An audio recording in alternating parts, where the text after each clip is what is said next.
call this meeting of the Davenport Community School District Board of Directors to order. And Mary has asked me to remind all board members to speak directly into the microphone so that it picks up properly. And before we get started, I wanted to note that Director Gosa is participating by phone, which we have determined is legal and appropriate for board members, especially when they are not able to attend in person. So, with that, we'll go ahead and start with our board priorities. And Director Potts, would you read our priorities, please? Yes, Mr. President. The Davenport School Board establishes the following priorities to ensure the academic success of all students. Provide leadership and direction to improve the overall learning environment in our classrooms, schools, and district, including the health, safety, security, and happiness of students and staff. Direct and support actions, programs, and activities which reduce the impacts of poverty on our students, their families, and our community. Thank you. And Director Beck, would you please read our mission and vision statements? Yes. Our mission statement is to enhance each student's abilities by providing a quality education enriched by our diverse community. And our vision statement is education that challenges conventional thinking, prepares all students to compete in a global society, and inspires our students, parents, staff, and community to answer the question, what if? Thank you very much. Are there any board reports? Director DeSalvo. I was going to get this over to Linda, but I didn't get that done before the meeting, and usually she announces condolences. And I have one for Brian Cronkleton. Brian was a teacher at SMART for 11 years, and he recently passed away very unexpectedly. He was scheduled to be one of our counselors at Sudlow Intermediate this coming fall. So I wanted to pass condolences on to his wife and his two small children. He was 40 years old. Very sad. And then a couple weeks ago, they run together. I was able to attend the State Board of Education meeting where TJ and Mr. Schneckloff and who else was with us? Oh, Claudia was there. And of course, Dr. Gabalski was there. His running together. I apologize if I've left anyone out, but we had a team there that we met as Amy Williamson presented updates to the Phase 2 plan. They ask a lot of questions about information from the board. And so I would say, as a board going forward, I think we should all try, maybe we can take turns attending those meetings when we go. I think it means an awful lot to the state that we have representation there. I was just sitting in the background listening and answered questions the best that I could, but I think it would be in our best interest if we could have at least one board member attend those meetings when we can. So that's all I have. Thank you. Any other board reports?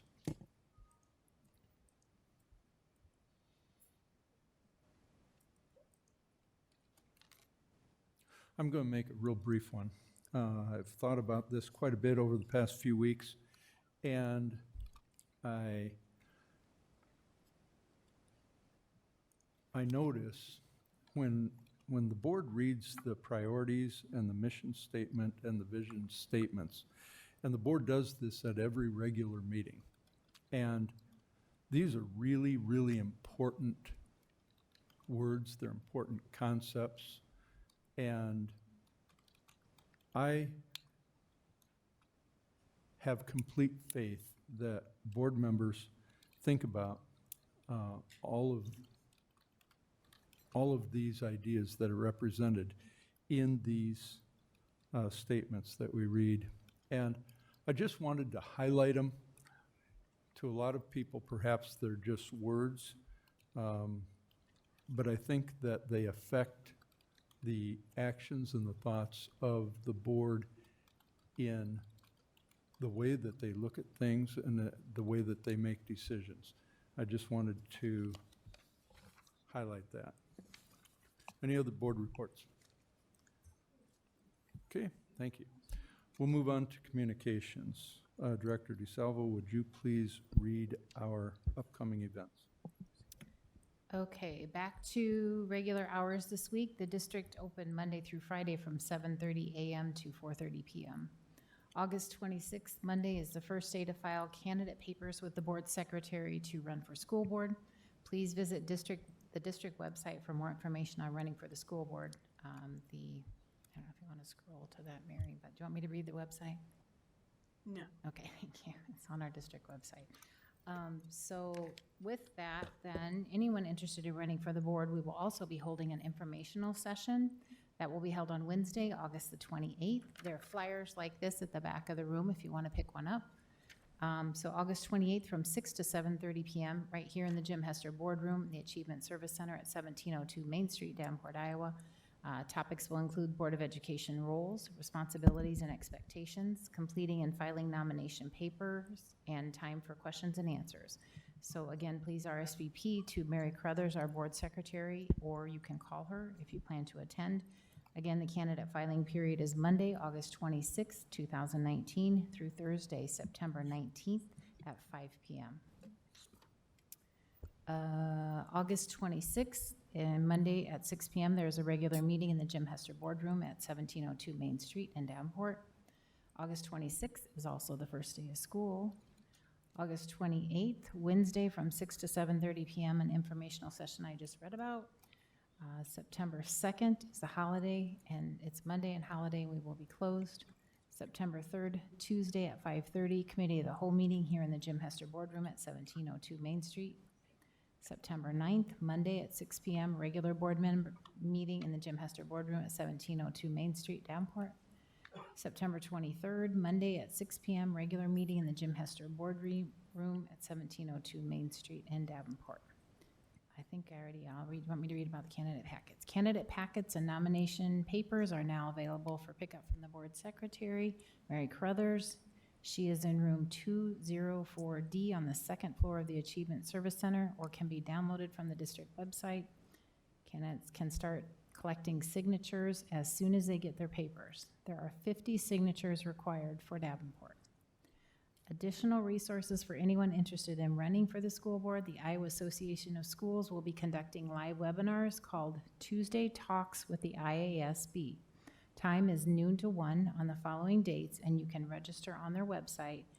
That is www.ia-sb.org. Click on School Board Elections. Please feel free to call Mary Crothers, our board secretary, at 563-336-7431 if you have questions. August 20th, the meeting for the IASB will be about running for school board, essential tips for candidates. September 10th, the meeting will cover maintaining your community's trust, legal and ethical campaigns for the school board. September 24th, confessions of a school board member, perks and pitfalls.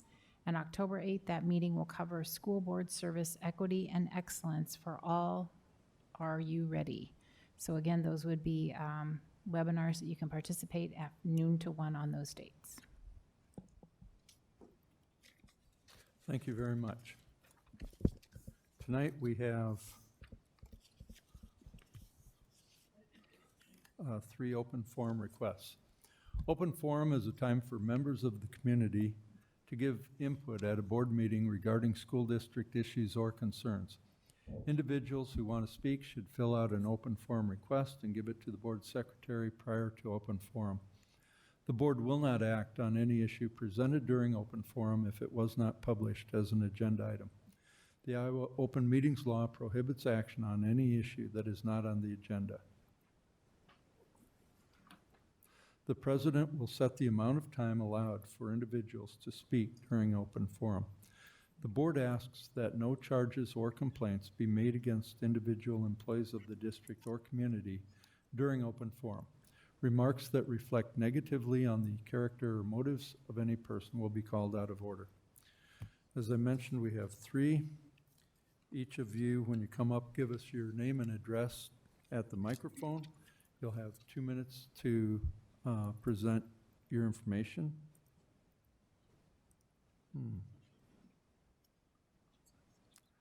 I apologize, I can't read the first one. I'm going to guess it's Gina Hale. After that will be Sally Ellis, and after that will be Heather Johnson. Gina?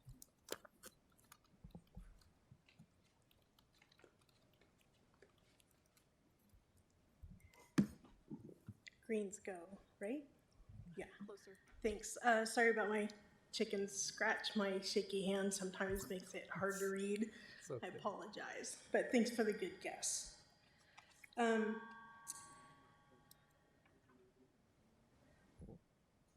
Sorry, scrolling back to where I was. I recently was told that, Well, Gina, I need your name and address. oh, sorry. My name is Gina Hale. I'm a dual citizen of South Dakota and Iowa. I live at 302 East Ninth Street, Del Rapids, South Dakota. I also live at 1028 Mississippi Avenue, Davenport. Okay, thank you. I have 2 children attending schools in Davenport and another child attending a special education school, not in Davenport.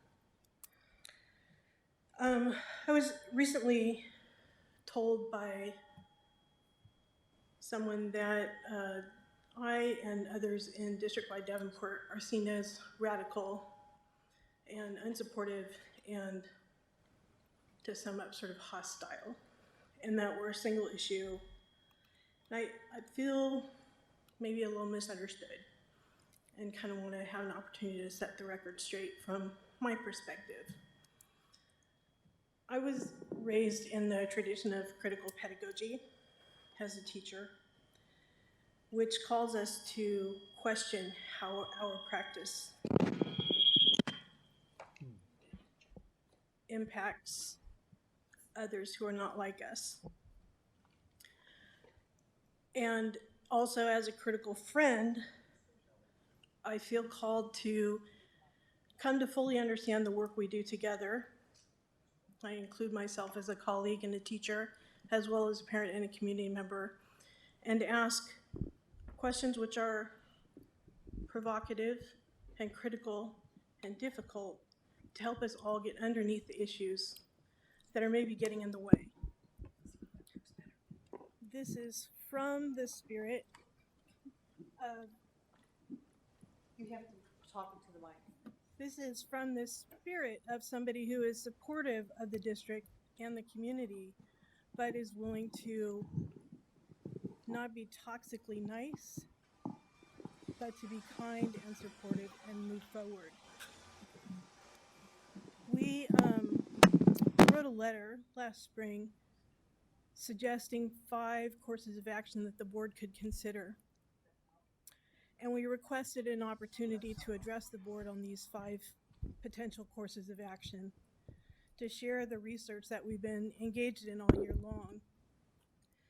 So the courses of action were to help rebuild trust and respect with the community in both directions. The second was to potentially adopt the National School Climate Standards. The third was to create a position to hire a parent liaison. This comes out of work in other states where this has been a very successful strategy to remediate broken trust in districts where there has been a lot of non-compliance issues. It's not something that was pulled out of the air. There are successful models that exist in other places. We'd like an opportunity to share that information with you. The fourth is to create an independent standing advisory committee to the board. This is a non-voting committee that makes a forum for the public to bring forward concerns and share ideas and constructive solutions that could then be brought forward to the board as agenda items and discussed more fully. And the fifth was that the district co-sponsor a volunteer parent navigator program. These are all solutions that have worked in other districts. They're not things that were pulled out of the imagination of any of us. And I bring them again to your attention because the response to my letter was, now, y'all don't worry your pretty little heads about this. We got this under control, and we're not really too interested in hearing about your ideas. So I'm bringing this back again because we're really excited to see Dr. K here, and we're really excited about the potential for new leadership, and really excited about moving forward. And I want you to hear again, kind of from the horse's mouth, as it were, that we're not all criticism, that we have ideas for solutions, and that it's only through discussing these solutions that you can hear from the community. Not the same several dozen you've been hearing from, but the ones you haven't been interested in hearing from, the ones that are raising uncomfortable questions, the missing voices. So I know it's not being comfortable. I see your hand. I know, time. It is time, and, you know, I gave you a little bit of extra because of the technical issues, but please try and wrap it up. I'm wrapping it up right Okay. now. Thanks. So I know that things haven't always been comfortable, but I wanted to again say that I think there are people in the community with enormous talent and really great ideas, and I hope that we can sort of put some of the past behind us and move forward more cooperatively and even collaboratively. So thank you. Thanks for the time. Thank you, Gina. Next is Sally.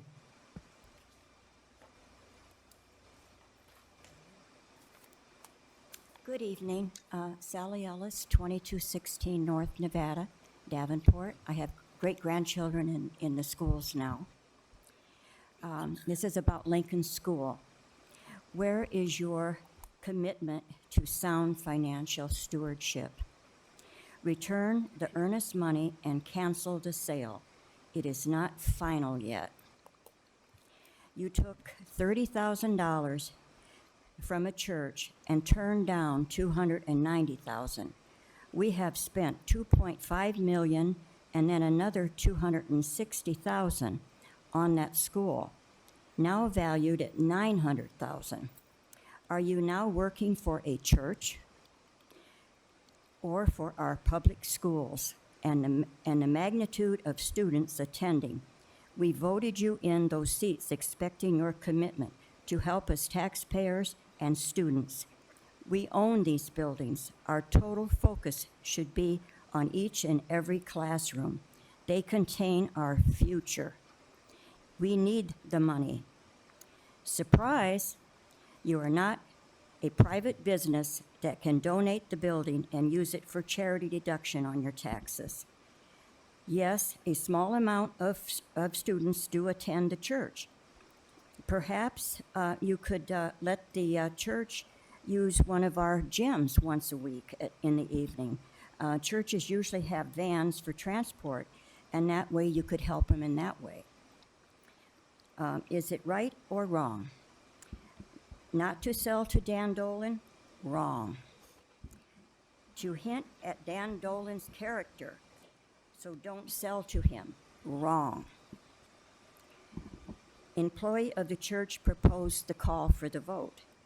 Wrong. To give away taxpayers' investment. Wrong. Cut programs. The school is administrative top-heavy, and if I have time at the end, I'll explain just 3 of them. It's wrong.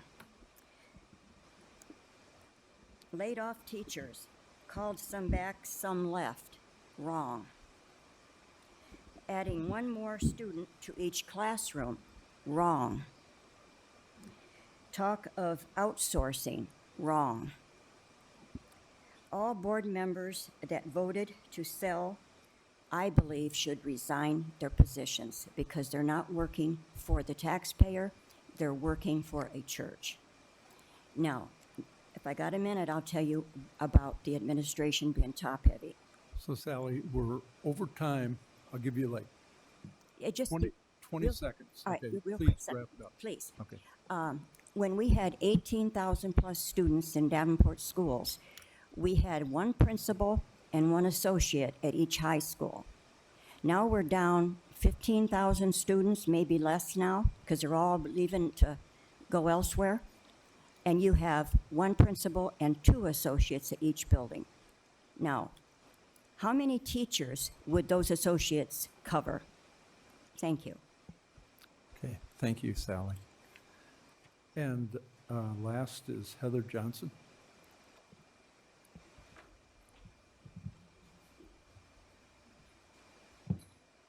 My name is Heather Johnson. My address is 2429 East Lombard Street in Davenport, Iowa.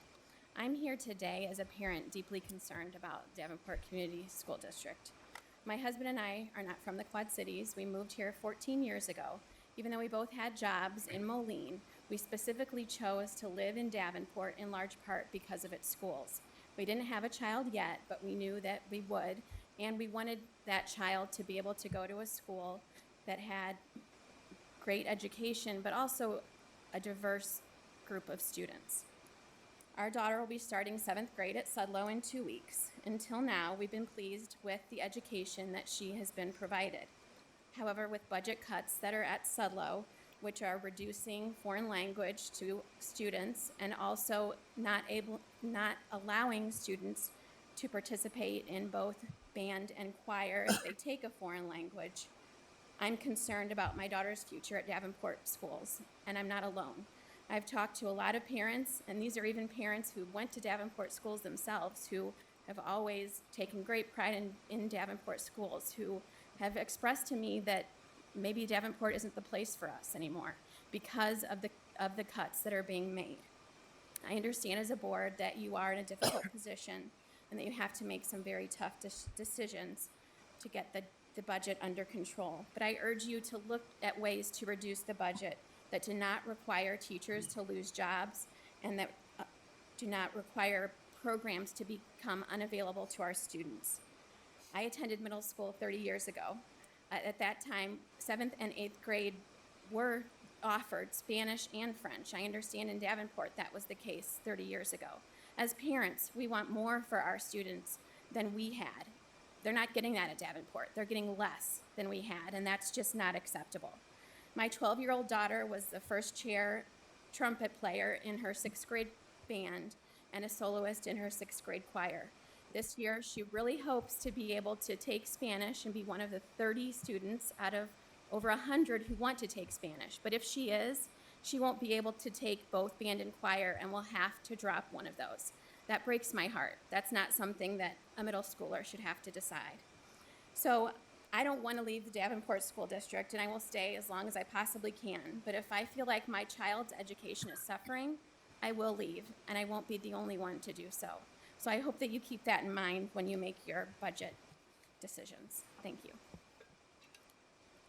Thank you very much, Heather. And thank you, Gina and Sally, also for presenting your perspectives. They are really important to the board. We'll move on to the consent agenda. May I have a motion? Mr. President, I'm sorry, I didn't see who said it. Okay, Director DeSalvo. I move that the board approve the consent agenda as written. Thank you. Is there a second? Second. Is there any discussion? Okay, call for the vote. Director DeSalvo, Yes. Director Hayes, Yes. Director Potts, Yes. Director Mayfield, Yes. Director Gosa, Yes. Director Beck. Yes. My vote is yes. Motion carries. Thank you. I have a motion regarding approval of bills. Mr. President, Director Beck. I move that we adopt the recommendation of the administration for the adoption of the bills from the bill listing periods of 7/18/19 through 8/7/19. Resolved, all claims presented to the board having been duly certified as correct by the secretary, reviewed by the administration and board members, and they are hereby audited and allowed as just claims and warrants drawn on the treasury for the several amounts. Further resolved, the payment of claims and salaries be approved as presented for the periods of 7/18/19 through 8/7/19 with the following voided check, number 12857, payable to Daktronics in the amount of $75,155 because it was a duplicate check. Thank you. Is there a second? Second. Is there any discussion? Call for the vote. Director Beck. Yes. Director Hayes, Yes. Director Potts, Yes. Director DeSalvo, Yes. Director Mayfield, Yes. Director Gosa.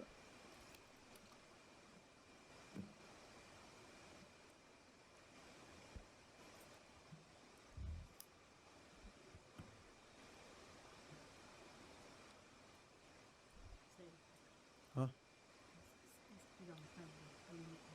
Director Gosa, did you hear the motion, and are you prepared to vote? Yes, Okay, and yes. okay, so you're voting yes for the motion? Yes, that is correct. Okay, thank you. And my vote is yes, motion carries, thank you. Is there a superintendent report? Mr. President, yes, there is. Okay. Thank you very much, and good evening, everyone. Let me first express my gratitude to everyone for allowing me this opportunity to be your superintendent. I've had a very warm welcome from the community. I've had a number of individuals email and reach out to me, and it's been everything that I hoped it would be in terms of that warm welcome. And I'm very appreciative of that. And please know it is truly an honor not only to be a leader in this district, but also to be a member of this community. And it means a great deal to both me and my wife, Paula. So we look forward to assimilating to the community as quickly as possible. I would also like to thank the district staff that has made for a very efficient onboarding process for me. As you can imagine, there's a great deal of information to absorb, especially in a very short period of time, knowing that we're basically 2 weeks out from school. The associate superintendents, the directors, the district office staff, you know, Mary's been super in terms of helping me understand the institutional pieces that are critical to the operations of this district. I would like to thank everyone for helping to put this particular agenda together. I realize that many of these items up for discussion have been on the docket for quite some time, and the fact that I'm playing catch up with a little bit of this, I'm very appreciative for all of their hard work in keeping this district moving forward as judiciously as possible. I would also like to thank the individuals that are employees of this district that I've had the honor to work and interact with over the course of the last 8 days. In particular, I've had an opportunity to work with administrators and teacher leaders. Today was an extraordinary day in the sense that we spent a great deal of time working on the climate and culture of our buildings, but also the action steps and pieces that are going to move this district to the next frontier, and I'm very excited about that work.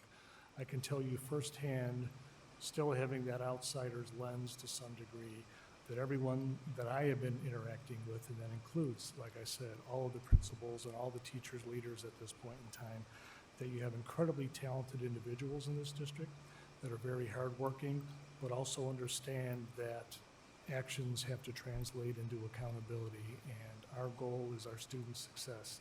Student achievement is job one. That is resonating throughout this entire district, and it's something that I think you should be very proud of, and I'm pleased to be able to work with such a diligent and professionally astute group of individuals, and I look forward next Wednesday to meeting the teachers when they come back.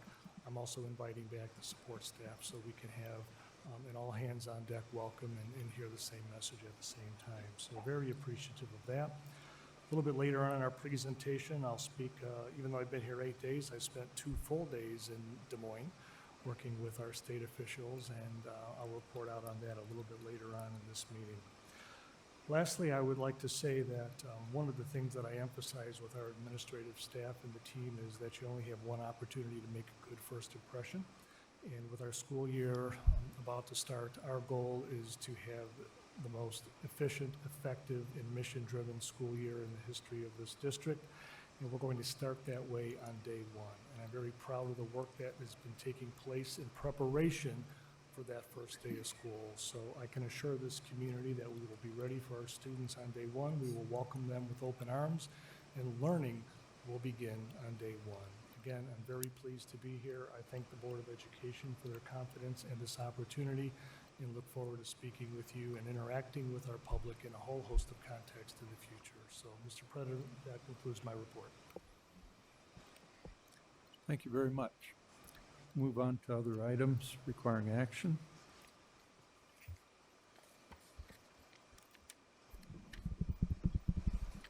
I have a motion regarding approval of the equity coordinators. Mr. President, Director Hayes. I move the board approve Dr. Edgar Goldstone and Mr. Troy Woods as the equity coordinators for the school district for the 2019-20 school year. Okay, thank you. Is there a second? Second. Is there any discussion? Okay, I'll call for the vote. Director Hayes. Yes. Director DeSalvo. Yes. Director Beck. Yes. Director Potts. Yes. Director Mayfield. Yes. Director Gosa. Yes.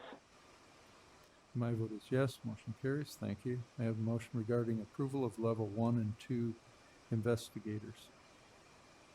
Mr. President, Director DeSalvo. I move that the board accept administration's recommendation to approve the list of level 1 and 2 investigators as presented. Thank you. Is there a second? Second.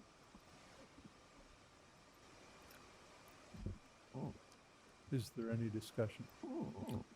Yes, could you explain to me Mayfield. the job of the investigators?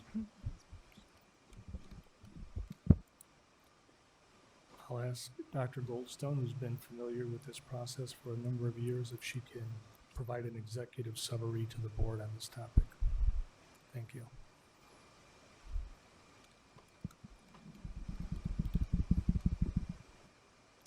Level 1 and Level 2 investigators are state mandated. Level 1 will are school personnel that will do investigations of bullying and harassment. Level 2 are outside agencies that if there's a situation where we feel we need someone that is more trained in investigation, we can hire those people. So each of the people who is listed on the Level 2 have been contacted and have agreed to serve in that capacity. In probably the last 6 years, I think we've called them once. So it's not a group that we are constantly calling to ask. But once in a while, you do have the one that you want someone with more advanced training than what we do as level 1 investigators. So in level 2, basically, you go outside school district. Yes, and the names that are listed are private companies whose job is to investigate. Thank you. You're welcome. Any other discussion? Okay, we'll call for the vote. Director DeSalvo. Yes. Director Hayes. Yes. Director Gosa. Yes. Director Beck. Yes. Director Potts. Yes. Director Mayfield. Yes. My vote is yes. Motion carries. Thank you. May I have a motion regarding approval of the district medical director? Mr. President, Director DeSalvo. I move that the board accept administration's recommendation to approve Dr. Naomi C. Shelley to serve as a medical director for the 2019-2020 school year. Thank you. Is there a second? Second. Second. Second. Okay, thank you. Is there any discussion? Okay, call for the vote. Director DeSalvo. Yes. Director Beck. Yes. Director Potts. Yes. Director Hayes. Yes. Director Mayfield. Yes. Director Gosa. Yes. And my vote is yes. Motion carries. Thank you. May I have a motion regarding the approval of the amendment to the Creative Arts Academy lease? Mr. President, Director Beck. I move that the board approve lease amendment 3 for the Creative Arts Academy property in an amount not to exceed $15,650. Thank you. Is there a second? Second. Is there any discussion? Director DeSalvo. Thanks, Mr. Maloney. I'm still struggling with, we lease this building, but we're paying to have this added to the building that we don't own. It is ordinary in a commercial lease for the tenant to pay for all tenant improvements. That's just an industry standard. If you're a retailer of some sort, you lease a space, it's an empty space, and all the tenant improvements that you may want are an expense that you bear. That was just a industry standard lease. So for these kinds of tenant improvements, it's the district's responsibility. The building owner is responsible for the structure of the building, for the roof, for major system repairs, but for minor maintenance and for tenant improvements, that's the responsibility of the lessee.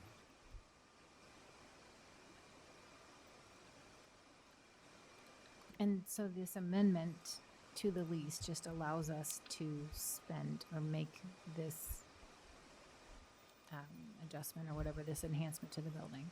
So the way this works is that EICC will pay for these improvements and add them to our lease payment.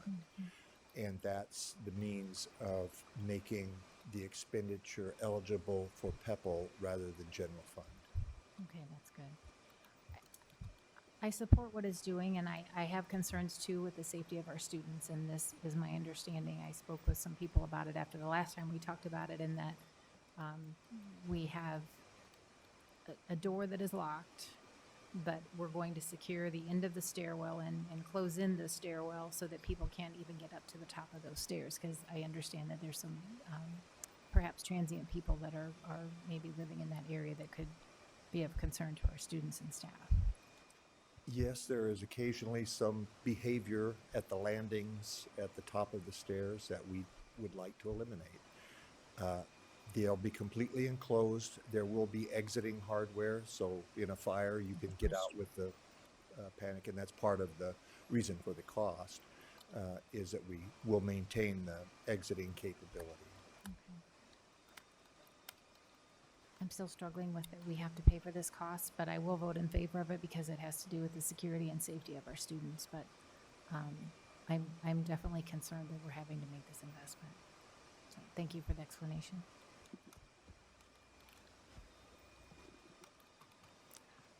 Any other discussion? All right, call for the vote. Director Beck. Yes. Director Potts. Yes. Director Hayes. Yes. Director DeSalvo. Yes. Director Mayfield. Yes. Director Gosa. Yes.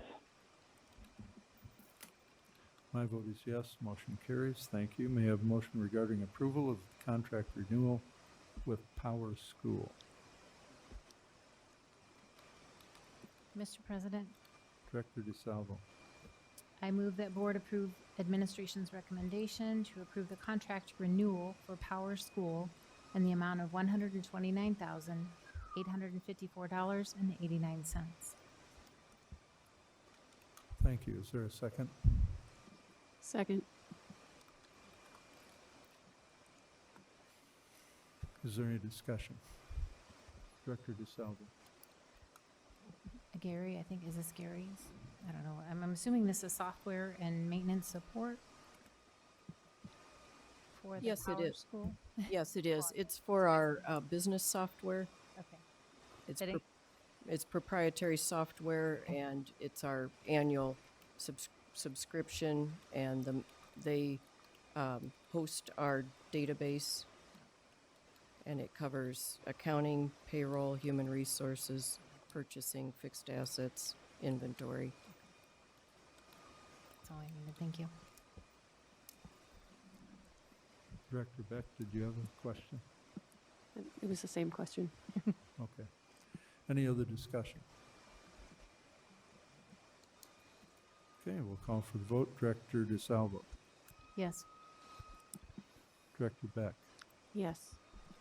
Director Potts. Yes. Director Mayfield. Yes. Director Gosa. Yes. Director Hayes. Yes. My vote is yes. Motion carries. Thank you. May I have a motion regarding approval of the compensation package for administrative employees?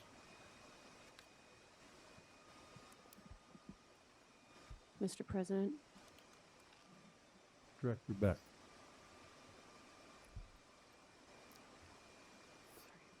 I move that the board approve a total package increase of 1.5% for the administrative employee group for the next year. Thank you. Is there a second? Second. Is there any discussion? Director Beck. What's that? I know Dan had something he wanted to say, so I'll let him go first. Okay. All right. Director Gosa, Director Beck has asked if you would start the conversation or discussion. Perfect. Well, and I was trying to chime in as you called on her too, so that's fine. Myself, I would like these two to see both of these tabled until we figure out the other group that it came to us before with the cost saving measure before we dabble into this.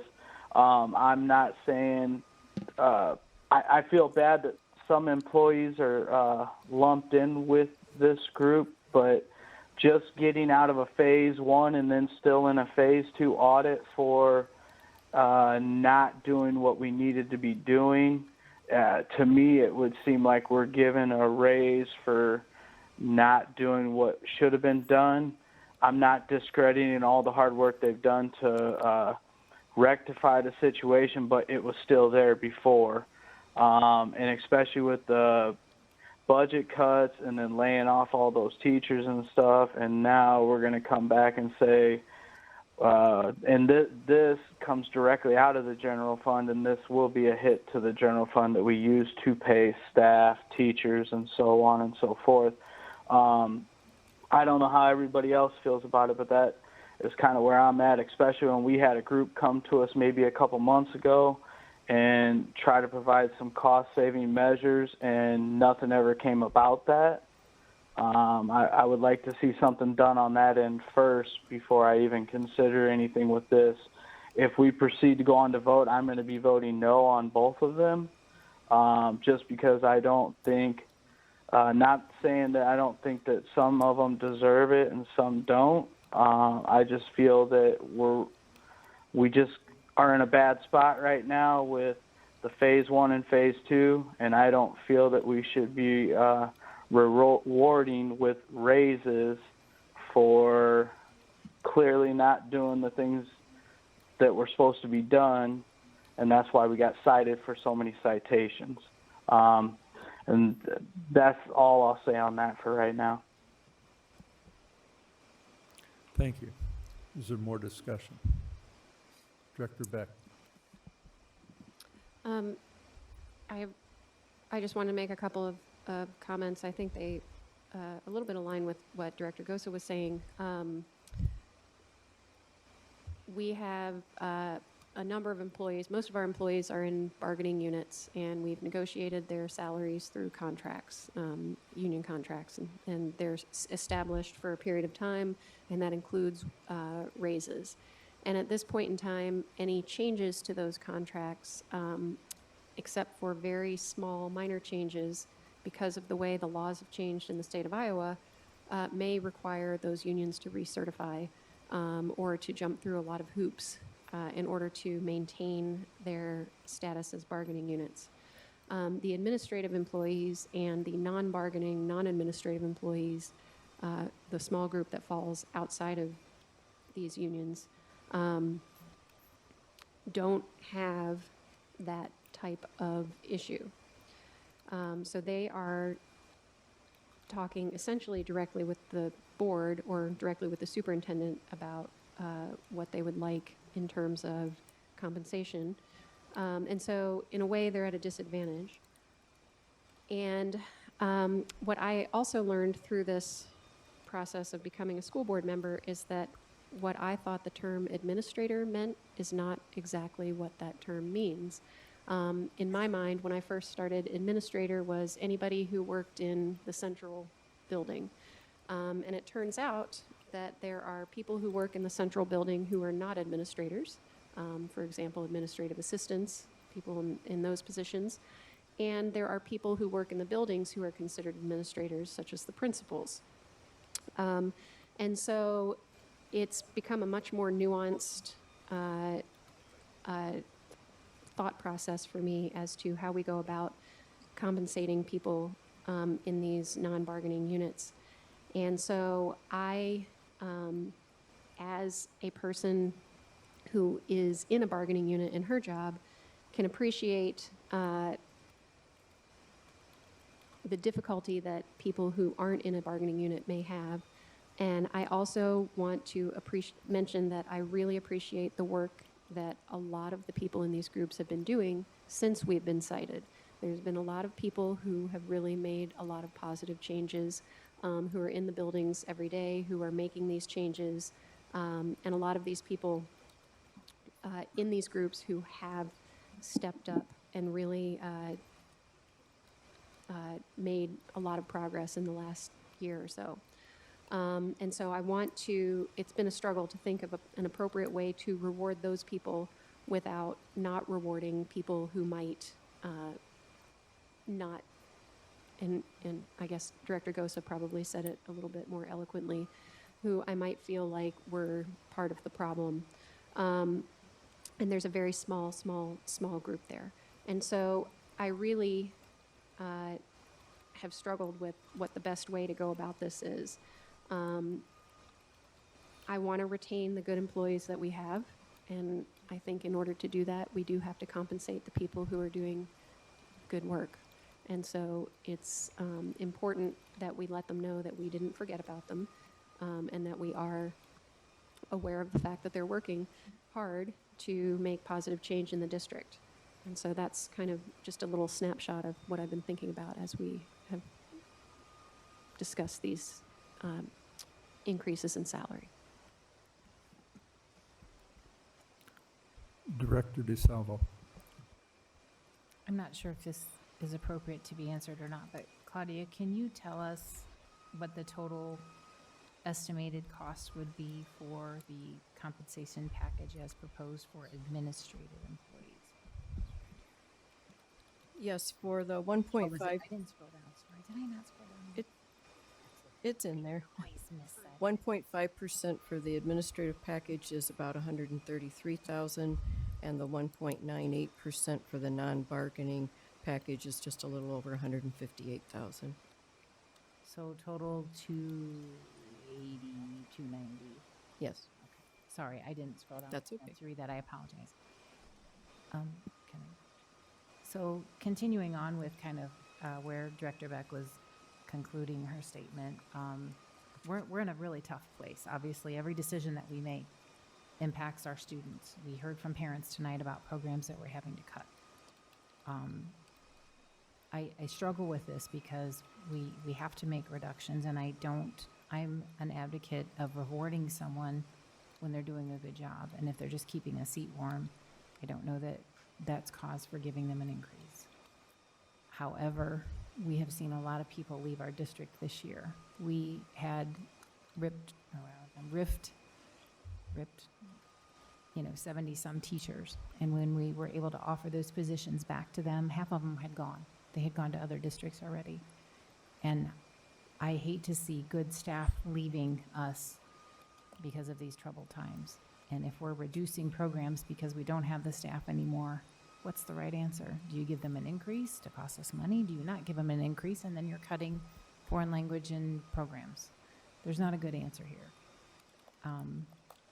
But I know that this administration, when I say administration, I'm leaning on Dr. Kabowski and his staff, are looking very closely at this process. And we are looking at making changes to how this process is done every year. So just because you've kept a seat warm doesn't mean you're automatically going to get an increase. And I have confidence that administration is going to make this better in the future. So my vote tonight is going to be yes, because I want to maintain those staff. I don't want to lose any more foreign language. I don't want to lose any more music programs. I don't want to do that. Our teachers deserve that. And I know those that are responsible for the issues that we have, those issues are being addressed. And so my vote will be yes, because we've got to do the right thing by those that have stood by us during these hard times, and we need to keep them here.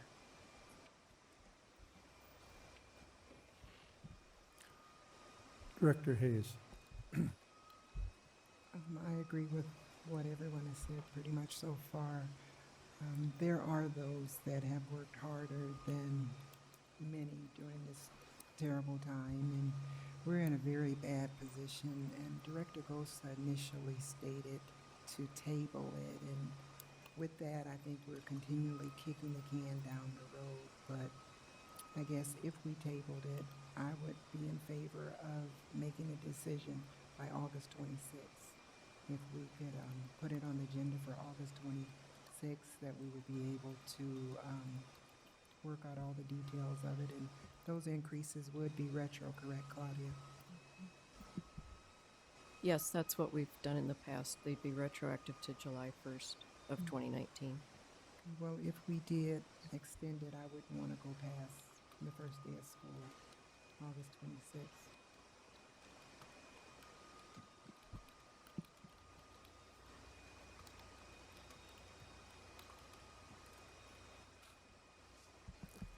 Okay, thank you. Is there any more discussion?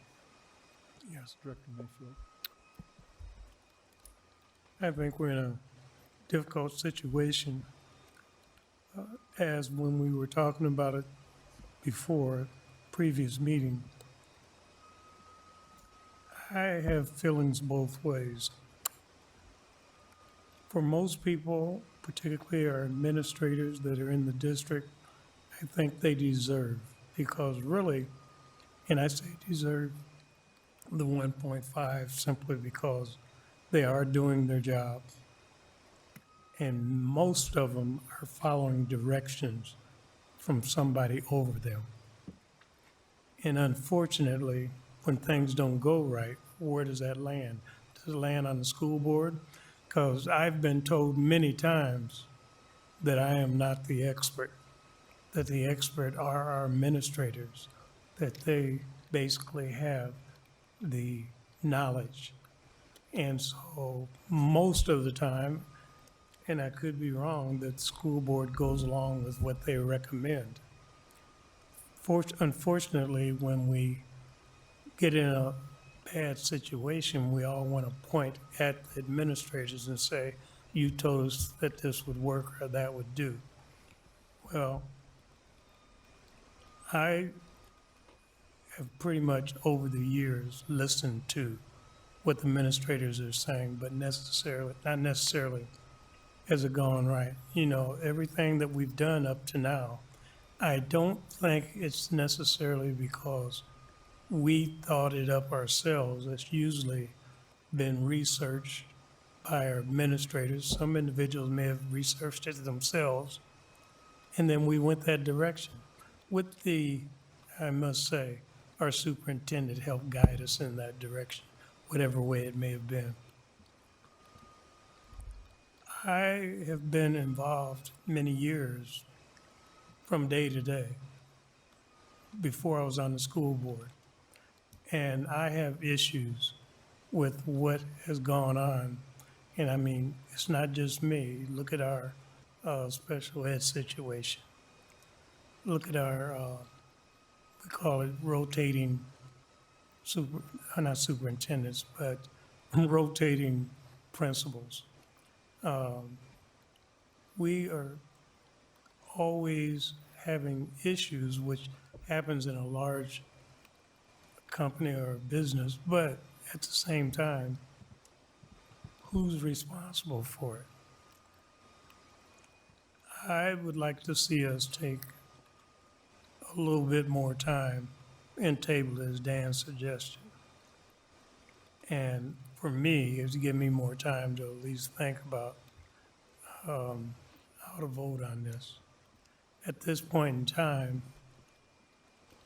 I think because of where we're at and where we've been, I would rather say no.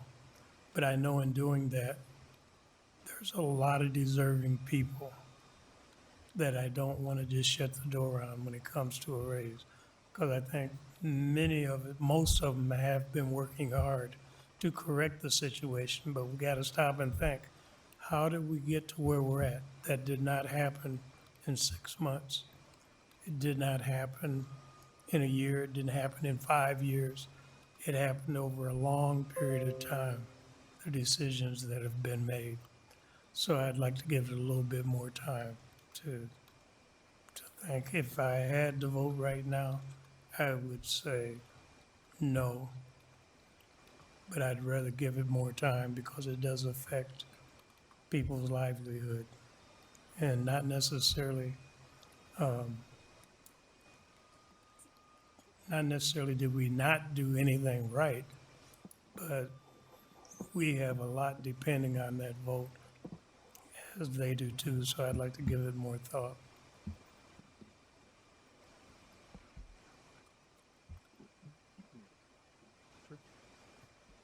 Superintendent would like to make a couple comments. Mr. President, thank you. From my chair, having been a part of a number of organizations over the year, I've come to appreciate the ability of an organization, either public or private, and its efforts to attract and retain employees. We need to keep the best and brightest talent that we have here in place, knowing that the work we have ahead of us. And my concern is the messaging that would take place with the no vote. I fully support the motions that are on the floor, both for this item and the upcoming item, from the perspective of, yes, let's keep our talent. I know there are other districts right now, quite frankly, that are poaching our employees. They're coming in here and they're looking for the folks that are going to be the folks that are going to help us turn the corner. And we have to stop that from happening. At the same time, I also understand the accountability dynamic for that. Everyone has to be accountable for student success. It starts in this chair here and it permeates the entire district. However, there has to be an effective and fair evaluation system in place ahead of time for that, before we can have those types of conversations and those salary conversations. We don't want to be arbitrary and capricious and surprise people with what their salary is going to be because we haven't set the benchmarks ahead of time.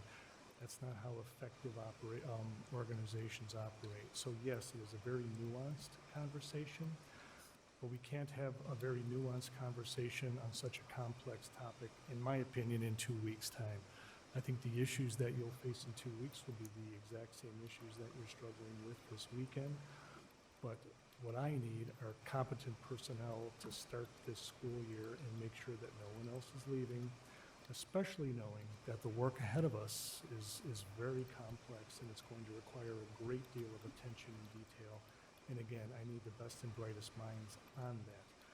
For those that, whatever reason, there's a perception or a suggestion that accountability needs to have a sharper focus, we will certainly do that. But let's build that accountability model in place afterwards. Right now, to me, this feels as though the cart's before the horse. So I am advocating for the employees of this district, these particular units, to have their raises, allow us to develop the evaluation systems that are fair so that they are not arbitrary and capricious. And let's start the school year with the people that are hearing a message from the school board that we value the fact that you've stayed with us as a school system, and we're looking to continue to develop you as employees. And I think that's a very powerful message that will help us change that attract and retain dynamic, which right now is not in our favor. Thank you. Any other discussion? Director Potts. I think it's also important to point out that we've had at least, I believe, 2 closed meetings where we discussed this very topic, and that this resolution in front of us today was the consensus out of the last closed meeting we had. So we had a consensus agreement in that meeting to move forward with these 2 proposals. And so I think it's important that we honor the commitments we made to ourselves when we were in our closed meeting.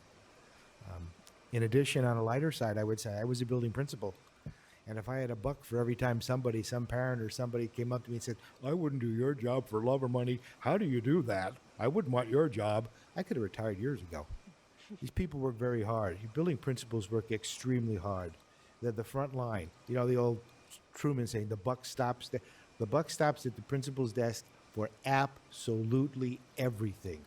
Even stuff they have no control over. The public, the people, the teachers expect them to have control over it. So I think when we look at a 1.5%, remember, that's total 1.5%. That's not 1.5% take home. That's what's left. They're going to get what's left after we take out their Social Security, their Medicare, their state taxes, their federal taxes out of it, their IPERS contribution out of it. So by the time everybody takes their piece, what's left is the whatever the salary increase may be. So we're not talking about giving people $1,000 even a year. We're talking maybe, what do we talk about? Maybe after taxes, if you're getting a raise, because not everybody in this group will get a raise at all, because there's a matrix that people are on. So some of the people aren't going to get a raise. If it was 2%, they wouldn't get a raise. And some of the people are going to get a raise. It might amount to, it could be as much as $50 a month. That's all I have to say. Director Beck. Just following up with what Director Potts was saying, there's a wide range of salaries in these groups. That's another thing that I learned, that we're not talking about all people who are making, six figures, or not six figures, sorry. $100,000 salaries. These are people who are making, in some cases, much, much, much less. And so I think it's important that we keep that in mind. And I think Director Potts pointed out accurately that we're not talking about giving enormous raises.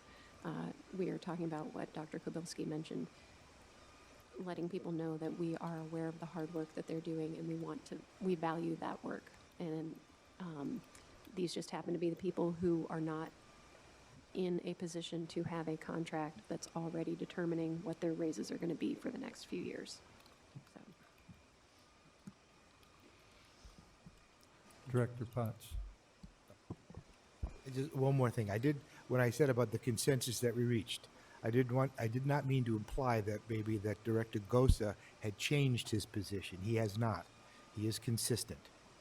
I didn't want to leave the impression that, we had reached this agreement and then now he hasn't. He's been consistent in his opposition. Any other discussion? Mr. President? Director Gosa. I just want to add one other thing. Like I had mentioned earlier on, we had one of our smaller bargaining groups come and give us a proposal to help save money. We didn't do anything with that, but now because it's our administrators and some people higher up, we're going to go ahead and try to do something for that. And we're in trouble with the state for disproportionality, but we're not looking out for the little people. And this is just my opinion. I'm one of 7, but it comes across to me like that, and it happens more times than not. And if I totally understand what everybody's saying, but the person sweeping the floor and cleaning the classrooms are just as important as the administrators at the top working in the ASC or a director of a program or whatever. Every person matters. But I think when we do stuff like this, we totally discredit a smaller group that makes way less, and you're not worth our time even though you're trying to bring a cost-saving measure to us. But we're going to go ahead and we got to get this thing done because we got to do it right now or we're going to lose administrators. But I never heard anybody say, hey, we might lose some janitors, we might lose some secretaries, we might lose something like that because we don't want to help them out with this deal. Never once was that mentioned. So I think that when we talk about things, we need to start talking about the big picture and the whole thing. We sometimes are so one-sided, and we say one thing, but we do something completely different. It's always bothered me for years. I've always said it. Director Potts said it. I haven't changed my position. I'm a very hard-headed person, and I just like to see everybody get taken care of instead of select few. And again, like I said, I feel bad that the principals and vice principals and stuff like that and administrators, they're all grouped in with that group. But I don't feel it's right to reward people for not doing the job that we pay them to do in the first place to get all the citations that we had. I do not feel that that is right. In good conscience, and I remember at the meeting for the Lincoln School, we talked about fiduciary responsibility, and this is a direct hit to the general fund, and that's almost 300,000 or whatever. So, I mean, how many teachers' jobs or programs is that? So, and I'm going to leave it at that.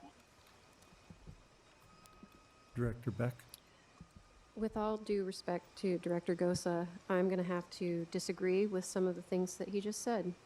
We absolutely considered the request that this small group brought to us. It was a cost-saving measure.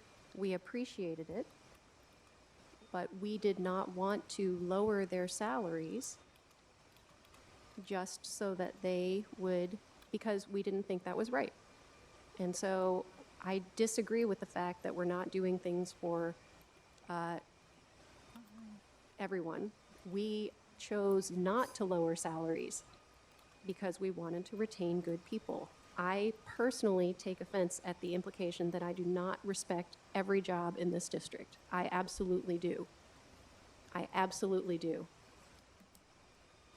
And I don't think it's fair to indicate that we ignored or didn't do anything with a good faith measure that another group brought to us. That is not true. It didn't work out because we couldn't come to an agreement. But we chose not to lower salaries, even though that was brought to us, because we wanted to make sure that those people knew that we appreciate the work that they're doing and we wanted to do the right thing. Any other discussion?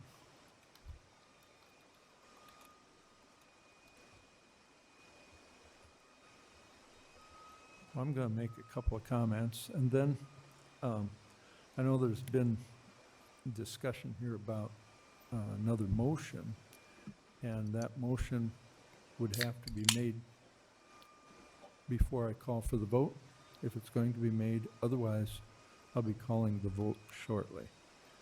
And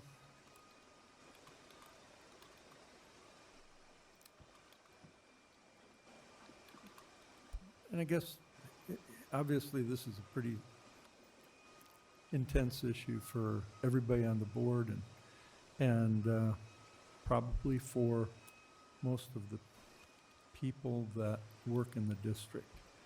And not only those that are affected by this particular vote.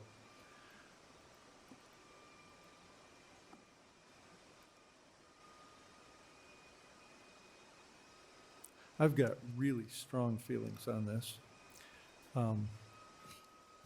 And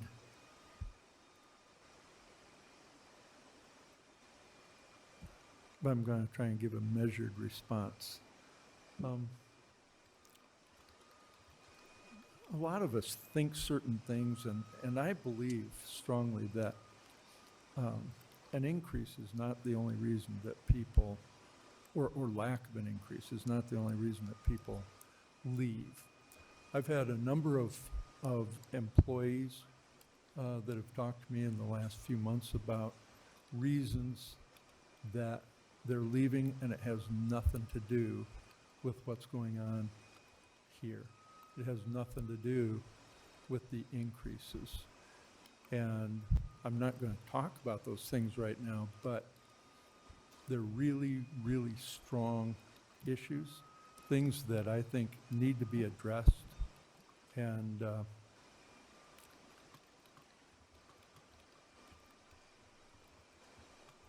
they really impact the way that I think. And I think that all of us think about all of the people and the positions, as Director Beck was just saying. And I think everybody on the board thinks about that. And I think that teachers are so important.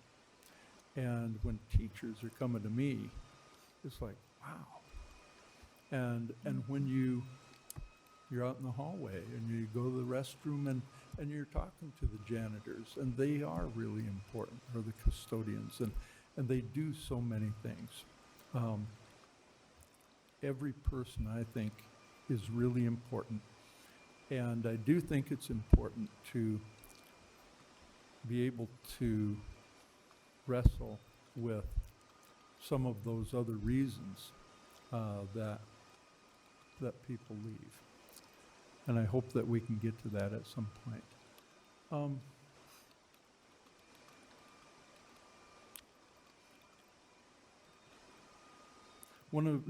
Just two more comments. One is that there are some additional issues. I know that 2 weeks, the suggestion has been made to maybe postpone.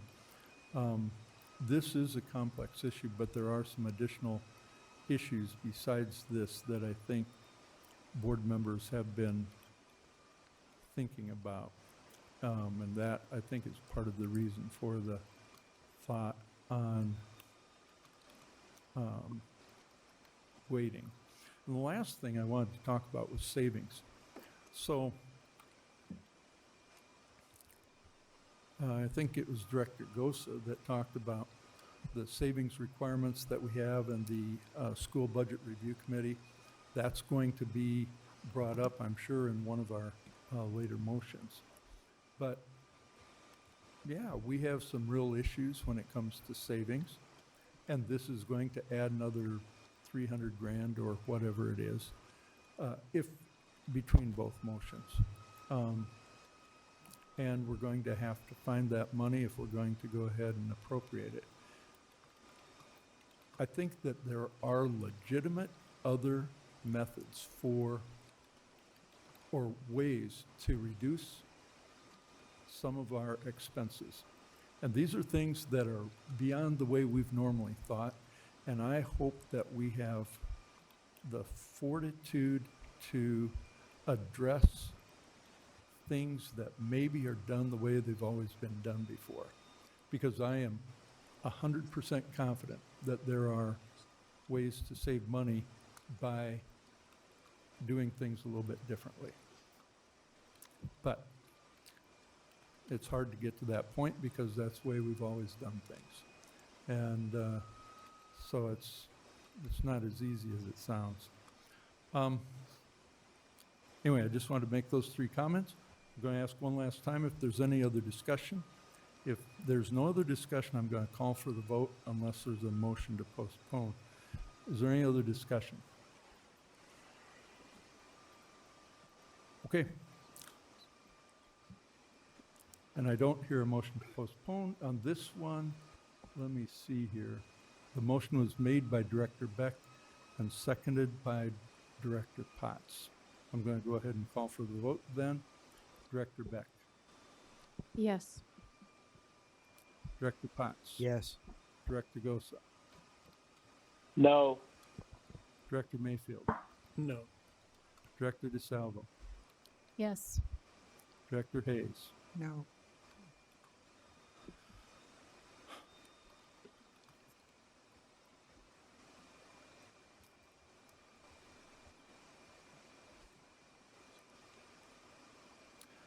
My vote is yes. The motion carries. May I have a motion regarding the approval of the compensation package for non-bargaining, non-administrative employees? Mr. President, Director DeSalvo.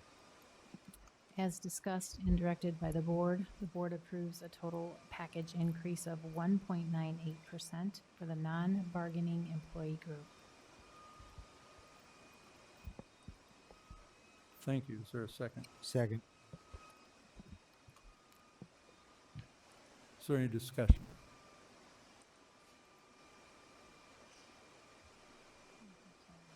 Director Gosa, do you have anything? No, I do not. I said it all on the discussion of the last one. Thank you. All right, thank you. If there's no other discussion, I'll call for the vote. Director DeSalvo, Yes. Director Potts. Yes. Director Mayfield, Yes. Director Hayes, No. Director Beck, Yes. Director Gosa. No.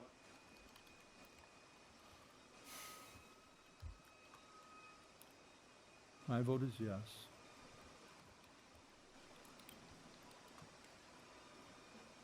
Motion passes. Thank you. May I have a motion regarding approval of for the district to absorb costs associated with district-sponsored activities? Mr. President, Director DeSalvo. I move that the board accept administration's recommendation to approve the district absorb the cost associated with extracurricular activities sponsored by the district in order to maintain current programming and the potential for increased participation. Thank you. Is there a second? Second.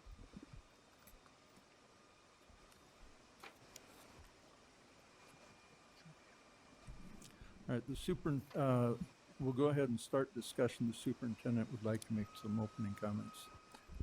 Thank you, Mr. President. We spoke on this topic at great length at our last meeting, and it's the administration's recommendation that we make sure that as a school district, we allow for the continuation of activities and opportunities for our students within the realm of extracurricular activities. As one of the salient points of that conversation was the importance to the overall development within a comprehensive school experience of extracurricular activities. I think we can all look back to our time in school and reference either a coach or a sponsor or a team activity or a leadership opportunity that nurture the development of a student. And I think it's very important as a district that most certainly academic achievement, as I mentioned, is job one, but also the social and emotional development that comes along with many of these extracurricular activities is also part of our mission and part of what we are responsible for as a school system. So it is our recommendation to move forward with current programming. I would like to thank Associate Superintendent Scott for putting a great deal of time and effort into this over the course of the last year and really analyzing this issue in great detail. But the bottom line, this is all about student experiences and student growth, and I think it's very important that we continue that. I would like to echo comments that were offered by our board president. We certainly have to get creative and innovative, not only with how we manage our expenditures and looking at things in new ways, but as I mentioned at that workshop, also from a revenue perspective, taking advantage of those. And that's something that I hope to add to that discussion over the course of the year, so that when we sit down with the SBRC and work on our budgetary constraints that we have, that we will build a sustainable model. But that sustainable model has to be a student-first model, and we believe that this is a good starting point for that. Thank you. Is there any other discussion? Director Beck. I know we discussed this at our committee of the whole meeting, if I remember correctly. I think I was on the phone. Yeah. But I just wanted to point out that this is in light of the policy that we're going to be approving next. And this is something that was brought to our attention, that the way we fundraise was not, the way that our extracurricular groups were fundraising was not equitable, and was leaving out students who might not be able to pay $500 for show choir costumes or something like that. And so with this change, what we are trying to do is make sure that all students in the district can participate in activities like band, show choir, just as they do sports, right? You don't have to pay $500 for your football uniform. And so the idea is that we are going to hopefully see an increase in the number of students who might participate in these types of extracurricular activities, be it chess club or some sort of arts, that traditionally might not have participated because of a financial barrier. And so in changing the policy, it became clear that we had to put some additional funds toward this as we worked out the ways that we could best serve students through these activities. So, Director DeSalvo. The list of activities that we were provided, I just wrote down a comment that I don't want to hold that list to be all-inclusive forever. I think that there are other activities, and I don't want to point anything out, but, you know, maybe chess club or science bowl or those other things where students don't have the means to be able to go overnight to Des Moines to participate in science club or robotics or whatever it may be. So I would like this list to not be all-inclusive, but those other programs should also be included or considered as they should come up in the future. This is another really tough one. I hate that we have any student that feels that they can't participate in one of these programs because they can't afford to pay the fee. So I like the aspect that we're able to do that, but then the downside is we're going to have to support that financially as a district and strapped as we are. But I think this is a very big, good step in the right direction for those students that haven't been able to participate previously. So I think this is a good thing, tough, but good. Any other discussion? Yes.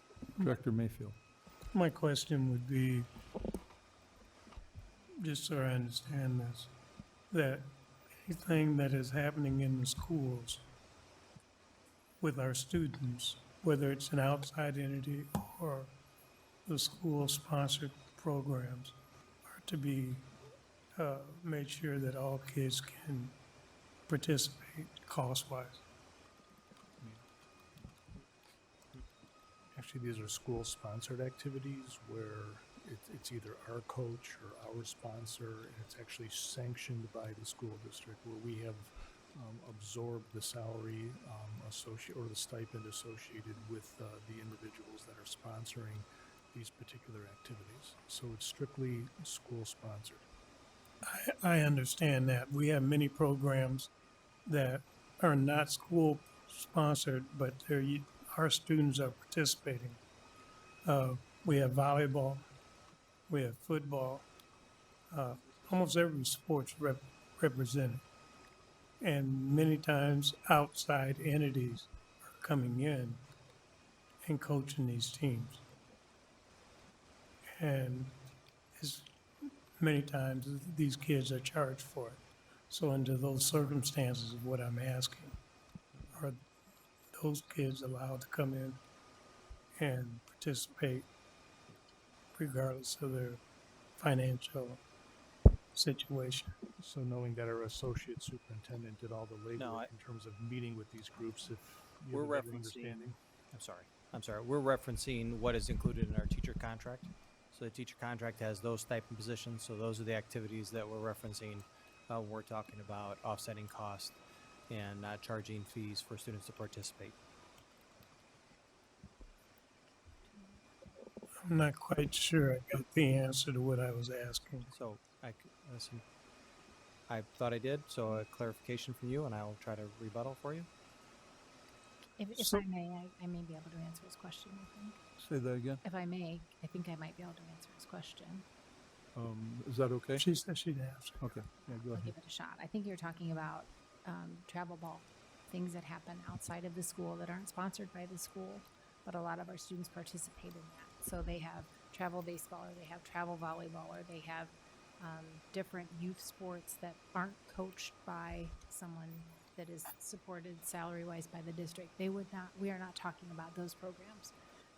What's listed on the list here, what we're targeting with, what we're starting with right now are your music programs. So we had students that couldn't participate in band because they couldn't afford to buy an instrument, but they can play football because the district provides football equipment. So we felt that there was an inequity there because a parent would have to pay for that instrument, but they don't have to pay for the football equipment. So the district now is going to try to support some of that, so we can supply the band instrument needed for that student. So they now can come and play band, and they don't have to pay for the equipment to be there, the band instrument to be there. So that's, maybe I didn't answer your question, I'm sorry. Sort of apples and oranges. I guess what I was asking, for instance, volleyball, you mentioned that. If it's it's school now- volleyball, if it happens in school and it's coached by a person where the district pays the salary of that coach, it's the school team, that would be covered. Yeah, I don't think, I could be wrong, but the school does not sponsor sixth graders or fourth graders in many of these sports. It's an outside entity, We're not gonna add teams if that's what you're asking. and that's what I was talking about. I'm sorry, and I didn't answer your question. Focus on it. Sorry, that didn't work out so well. This is nothing to do with our feeder programs or anything like that, if that's what you're referencing. Okay. So it's basically anything sponsored by the school, not necessarily the feeder programs. And many of us think that those feeder programs are part of the school, but they're not. Is that correct? Correct.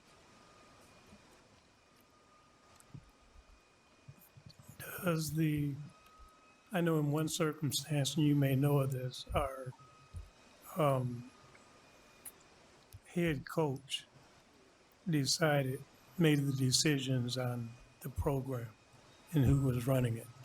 Now, is that a direct connection or not? No. The feeder programs. So when the head coach makes the decisions as to who runs it, then that has nothing to do with the school program and what you're talking about. Yeah, to our knowledge, we're not endorsing or we're not making decisions on who can and cannot run a program. We're not. They may ask for the advice or they may ask for some consultation from the head coach, but the head coach isn't determining who's running a feeder program and In the past, oh, go ahead. In the past, that has been the case, that the head coach decided who was running the feeder program. I've not heard that, and so I mean, if I had if you had a specific situation, I'd be more than willing to look into that for you. I'll try to bring it back to you. All right. You check down to Central. For one, check at North. Who decides who makes the program?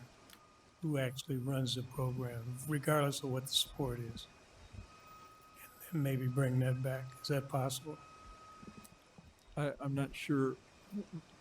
We can always get information brought back. Are you asking that it be brought back before this vote is made? The questions I'm asking, I was asking for clarity. I don't think we're going to wait, but I think it's important that the board members know who's making decisions, who's running the programs, even though they may not be officially. If they say you're going to be the coach, you're going to run the youth program, then they're involved and they're making that decision, and the coach is paid by the school system. And I think it just kind of depends on the scope of the question, because I don't have any idea how many total areas, or if you're only asking about two as examples, or in all cases, and it might be better to write it down as a request for information. Okay. Because then it will be official, and then that'll go through the agenda committee, and we'll get an appropriate answer. Okay? From more than one high school. Yeah, however the question is asked. Is there any other discussion? Director Gosa, you have anything?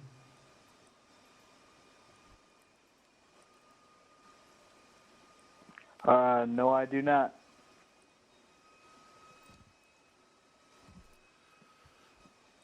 So, I've got a couple things here. During the discussion, I just wanted to make sure that I understand that this motion covers all costs that we're addressing. It isn't only for kids who can't afford it or for certain activities like music. I mean, this is everything in the whole district, right? Yes, this is our projected cost at a standard that we set that we thought was our past practice. Right, okay.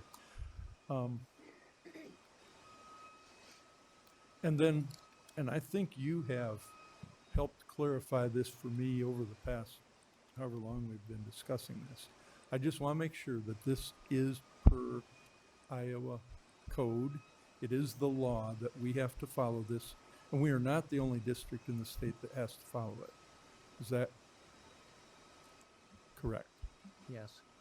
Yep, Claudia, I was just saying, I verified it multiple ways that yes, Okay. interpretation that I have from Cassandra Klein at the state level, that this is what is supposed to be happening. You cannot charge students individually to participate in extracurricular activities.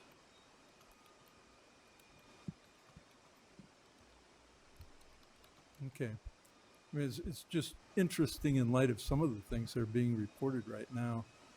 And I think about the juxtaposition of all these different things going on.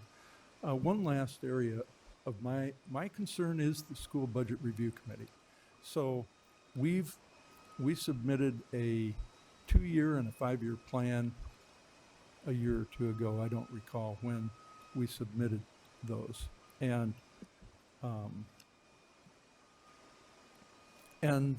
the SBRC, I think, said, wow, that's a really good and aggressive budget that you've prepared. And they, if I recall correctly, they supported those 2 budgets unanimously. And when we made the motion, if I recall right, we said, well, but it's a little bit flexible, meaning we might change certain pieces of it, but not that we would change the overall financial number. Here's what we're going to address. And so, and I hadn't really thought about this. I would have asked the question earlier, but this is going to be a significant number. And will we still meet our commitments to the SBRC that we made when we made those 2 budget numbers, when we presented those? Will this affect those, and how do we address that? Sure. Mr. President, we have every intention of meeting our commitment to the SBRC. Within any organization, and I'm sure the members of the SBRC would even admit this, budgets are a process and not an event. And as we know that there will be new information, new ideas, new challenges, and new opportunities, and budgets are never cast in stone tablets. So we're going to have to go back in front of the SBRC and explain to them this expenditure along with how we're going to fund this particular expenditure, and that's what our team is working on right now. We actually have to, stand in front of them in October, so we have a short amount of time to figure this out. I know we're waiting for our actuals from next year to see how last year unfolded, and that's going to be very helpful to us in terms of determining the depth and magnitude, essentially, of what we have to do to make those changes. But we fully intend to comply with all of those expectations. And I think you said it best. We are going to have to look at new ways to find expenditure reductions and revenue enhancements. And we're putting a great deal of energy and attention on that topic right as we speak here. And I appreciate that. I just want to say that I've probably been in front of the SBRC more than anybody here. And I hope that it's a pleasant event in October. I really do, because I want them to support this position, and I want them to support the district with the budgets that we're presenting. And I don't know, Claudia, are we in the, certainly we're still part of that 2-year. We had to do the 2-year to say we could do it, and then the 5-year to say we're sustainable, the way I recall it. Where are we in that whole process? We are still finalizing fiscal 19, and when that report is filed in mid-September, that's the data that the state gets to, and from that they can calculate what our unspent balance is. And I'll be working real closely with our accounting department on that on the next couple of weeks, so that I can bring to you some updated information. As we had said, as we were talking about these budget reductions that were going to be needed over the next 2 years and 5 years to get to a positive unspent balance and then be able to sustain it, there's unknowns and there's fluidity to the document.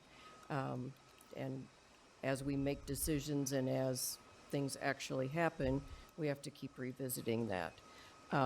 The majority of what will be reported to the SBRC in October is going to be on fiscal 19 and how we ended, but we will need to update our 2 and 5 year projections for them.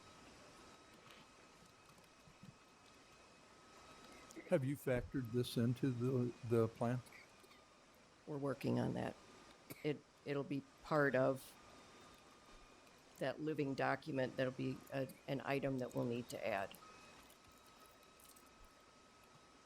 You're saying a lot of words that don't make me feel real comfortable. Could you characterize where those budgets are going to be, or where the fiscal 19, where you think it's going to be? Not at this time. When do you think you could? Hopefully over the next couple weeks as we finalize revenues that are still coming in that are owed to us for last year. That helps us finalize our miscellaneous revenue, which adds to our spending authority. Okay, thank you. Any other discussion? All right, call for the vote. Director DeSalvo.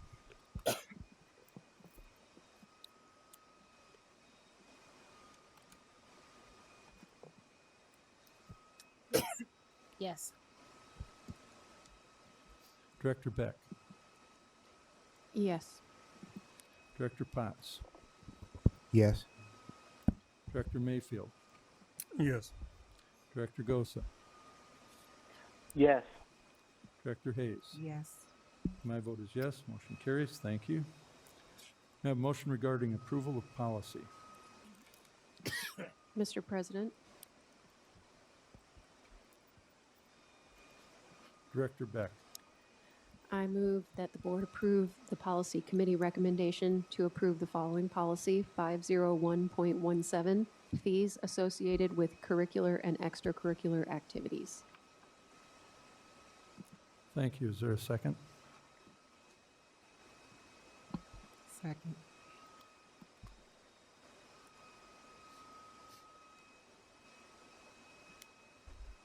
Is there any discussion?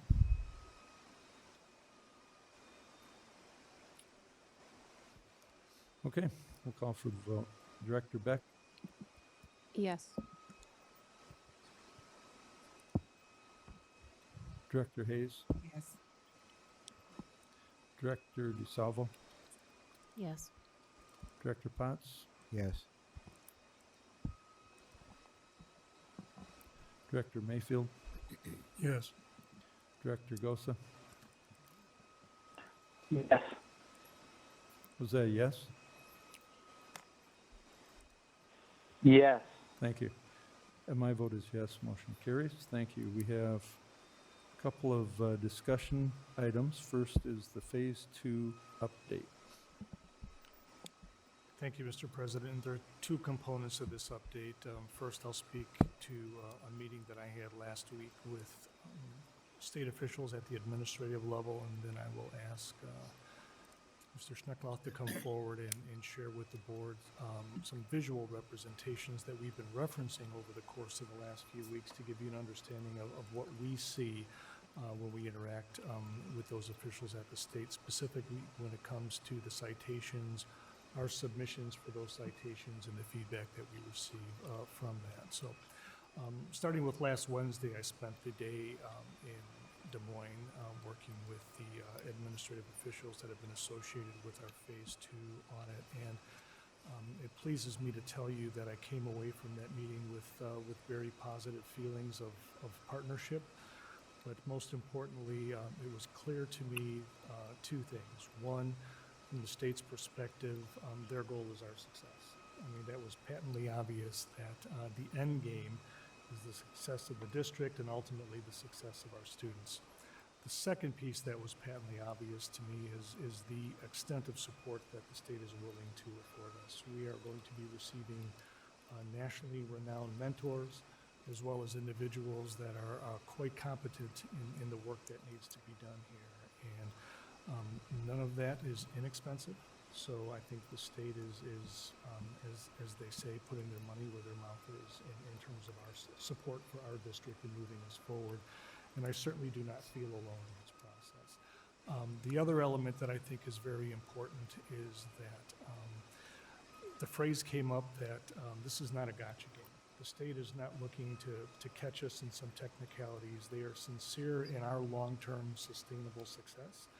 And if for whatever reason we needed an extension on any particular item because there was more work to be done, either with the mentors that they have working with us or for other reasons, they're willing to have those types of conversations and give us opportunities to sustain our success with the idea of making sure that we're doing it right, we're doing it well, not necessarily doing it quickly. We definitely have a sense of urgency to the work that's ahead of us, but we do realize that there's some flexibility in some of those timeframes, and I know we do appreciate that, and I appreciate that, and I heard that directly from the officials in Des Moines. So I believe we have a solid partnership. I do believe, as I stated, that their goal is our success, and it's been a good process for me to get to know some of those individuals. I'll know I'll be meeting even more next week. We're fortunately to have as our liaison Dr. Lane, who we've all know and met, and he's been very instrumental in introducing me to individuals that are going to be eminently helpful to my learning curve, but also the acceleration of all the work that needs to be done here in the district so that there isn't a gap or a lag anywhere along the way. And the goal is to maintain the momentum that we currently have in place, which, as you know, has been very significant.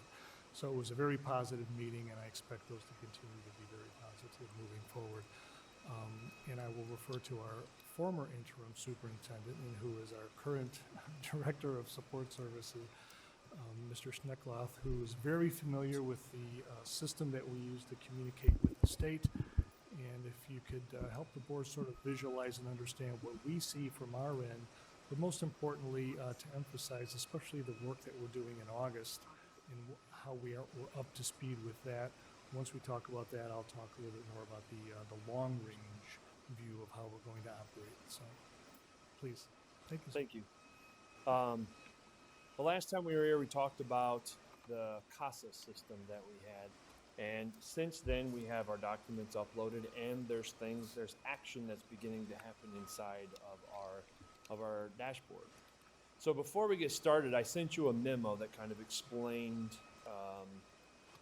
what that looks like inside of CASA. So I just kind of wanted to briefly go over that. This is just a snapshot of what the top of our dashboard looks like, and we'll go into our current citations right now. But when you open up CASA, which is the state system for in the memo it tells you exactly what it stands for. It's Consolidated Application for Support. If you look in here, currently we have 21.7% of our citations are closed. And closed means that we have met that citation. We have met the requirements of that citation. 34.8% are in progress. 43.5% are ready for review. What ready for review means is that we have uploaded everything that we think the citation is asking for. The current citations that are listed, and we'll talk about that in a minute, Associate Superintendent Snaden has been working with our HR department and Dr. Tom Lane and Diana Whited from the State Department to help us work through what is it that we're needing to upload and that we're working through. And so ready for review means that we have that sitting at the state level for them to review. And in progress means that that's been assigned to somebody inside the Davenport Community School District and work has begun, or it's so far off we haven't begun to work with the state. An example of that is assignment of an MTSS expert. That would be an example of in progress. We have assigned somebody to that citation, but we haven't been assigned our expert yet. So this is as of today, this is our current status with our citations. We are 21, almost 22% closed, and we have 44% ready for review, and 34.8 are in progress. I'll go back to here. When you look at our dashboard up here, if you see this right here, this is an overview of the citations. You see we're in that column that says issued for us. When you click on one of those, it takes you to the individual citation. I just wanted to give you an idea of what that looks like on our end, how communication happens. So this particular citation was assigned to our Director of Curriculum Instruction, Corey Guy, and what she has done is she's gone in and given a very detailed description of how that's handled in our district, and here are the supporting documentation that she has uploaded. Now, there are visualizations that she has uploaded, Google documents and things of that nature. The state reviewed this, marked it complete. And if you see right here, that's how we know it's marked complete. If there were further reviews or comments that were put, this is where the state official would put those comments or reviews in. So once the state official puts those comments in there, we get an email and a clock starts to tick, and it will remind us when to go back in and continue to work on those citations. So it's a very automated system. President Johansson, you'd like that very much. It kicks out data and evidence for us and helpful reminders. So what I would like to do right now is show you, do you have the other picture? It's a lot clearer than this one. This is our current status. I spoke with Amy Williamson at the State Department today. So these are our citations, our August citations, and where we sit. If you notice, they're either closed or ready for review, which means we believe we've turned everything into the State Department and it's ready for them to review.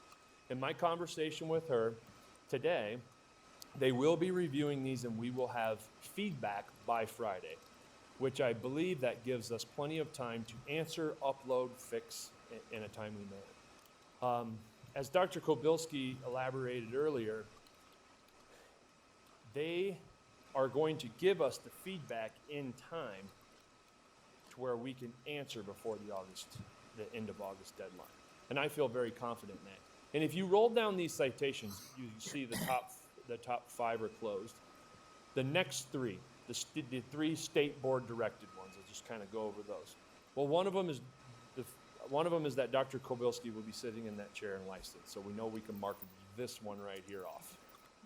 The other 2 are that Dr. Tom Lane will begin work with the school board, and he will begin work in creating a communication plan. And as we know, July 22nd, he came and presented some ideas and has begun that work. So we believe that those will have minimal feedback. So when you go down some of these citations, and Associate Superintendent Schnaden, please jump in at any time, many of them we believe will have minimal feedback and we'll be able to move forward on. But as you can see, all of those that are at our August deadline are at their table, ready for review, and they've assured us that they will give us feedback by the end of Friday. So if I could add, what you're looking at now is a snapshot of the citations that have an August deadline associated with them. When I was at the meeting last Wednesday, they had asked me if there's anything that they could do to aid in my oversight and supervision of this process. And I asked them if there was a model or a tool that would allow us to look beyond just this month. The one thing I didn't want to do is take a look at August and then let's see what we have to do in September. I want to be more strategic and systematic about this and how we can look long-term to make sure that we're making progress not only on what is coming up in September, but what's coming up in December and January, so that I know that we're on it and we're not scrambling at the last minute to put things together. And the state is willing to share with me a Gantt chart that they have, that they utilize from an internal perspective on how to monitor this process, and I will have access to that. So it'll give me a sense at the very top of the chain of how we're progressing. Not only will we get into September, but the other citations that have due dates that are a little bit farther down the line. I'm very anxious when I receive that Gantt chart, I will share that with you, so you get a longer range perspective and hopefully a sense of comfort that we're not only managing the short range pieces, which you can see from August, we've made all the submissions that are required of us, and we're expecting the outcomes, as you heard this Friday, but we're also diligently working on all those pieces. Every single one of those citations, there's an element of work taking place now, but it just doesn't mean that they're due in the very next month. And there will be a visual graphic organizer that I can keep, that I can share with you on an ongoing basis, so that when we do these updates, you can check the percentage of completions all along the way, and you'll have that longitudinal information. So, TJ, thank you for this month's information, and the board. That's all we have. All right, thank you. Is there any discussion? Director DeSalvo. I did a quick list of everything that I found that I thought was due in October. I'm sorry, August. And there's 10 items that I show that were due in August. 4 of which are what I would say ready for review. It looks like you have more ready for review. And I was trying to count quickly, and I think there must be another page to this because I'm not seeing all 10 on the screen. Is that true?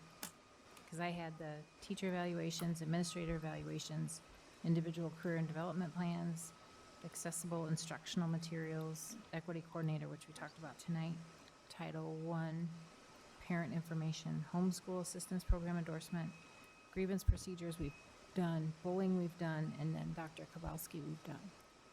Which one do you think is not up there? I don't know, I counted quickly, and maybe I have 10 on my list. Did I? 1, 2, 3, 4, 5, 6, 7, 8, 9, 10. required date, if you look at the ones that are. I know, but I was counting August, and I'm not. And what am I missing? August 2019. 1, 2, 3, 4, 5, 6, 7, 8, 9. What's not there? Teacher evaluation. Do you see that one? It's there. Administrator evaluation. It's There. Individual career development plans. It's there. Accessible instructional materials. There it is. Equity coordinator. It's there. Title I parent information.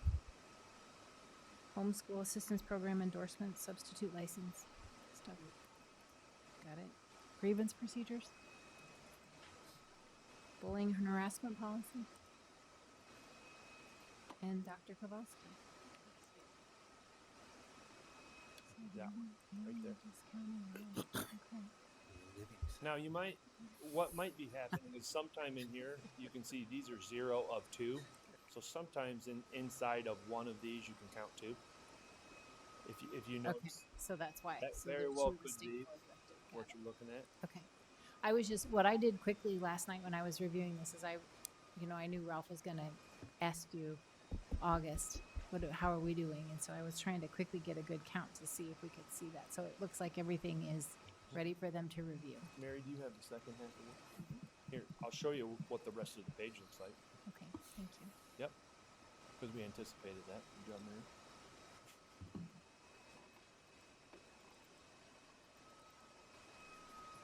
So here's the rest of the page. And the upcoming citations that you see here in September, these citations are all around the district special ed delivery plan. And those are currently sitting on, I'd probably be able to mark these ready for review, Okay. but I don't know how to distinguish. Actually, I do. The September citations, I could mark ready for review right now because I believe Sandy has them already at the State Department level. So those are all around our district special ed delivery plan. The state board, those are around our mentors. Right. And so we're really waiting for the state's action in assigned mentors and MTSS and assigned. So here's the rest of them. So this is the rest of the page. And these are our only citations inside of there, but you'll notice there's 0 of 4. So there's really 4 pieces of that citation inside of this one state board directed one. And as Dr. Kobilski stated, the Gantt chart is really going to be the dashboard that administration uses. Moving forward, this will just be a behind the scenes how we make sure that we're clicking boxes and officially moving forward. This is very helpful. Thank you. And great progress. Go team. That's good. Any other discussion? Director Gosa, do you have anything? Oh. Hang on just a minute. I think he's waiting to respond. No, I do not. Okay, thank you. Director Beck? I was just wondering what information of this type is available for the public to view? So that the public who might be following along with this can see the progress we're making? Or, sorry, I forgot to. Well, I know this is a state system, so I'm not sure exactly what they allow. This is not something that we can flip a switch and allow the public. We would have to do what we've done this evening and take little snapshots of it and share it. It's not a dashboard that we're allowed to share directly with constituents. Okay, okay. Correct? So if the public wants to sort of get this information like we've been getting, they would have to basically look at the documents from a school board meeting or something like that? It's a standing agenda item, and every Okay. month we won't necessarily show every single one of Right, these, right. but certainly give you a sense of what our progress is. Okay, thanks. Anything else? I've got a couple things. One of them is in the original representation. Could we get that back up? I forget what you called it. Kind of a dashboard. No, where you had listed you had like a full page. And you'd said, we've completed some of these and some we haven't. Can you pull that up? Which one? I don't know. I got it, Mary. Okay. Well, Yeah. we throw the good one. We can throw the gift version up there. August. Yeah.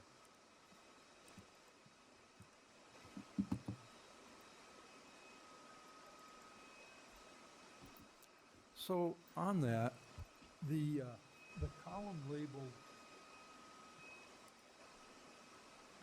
correction required, and then the column labeled actions completed. So is this is what we get from the state?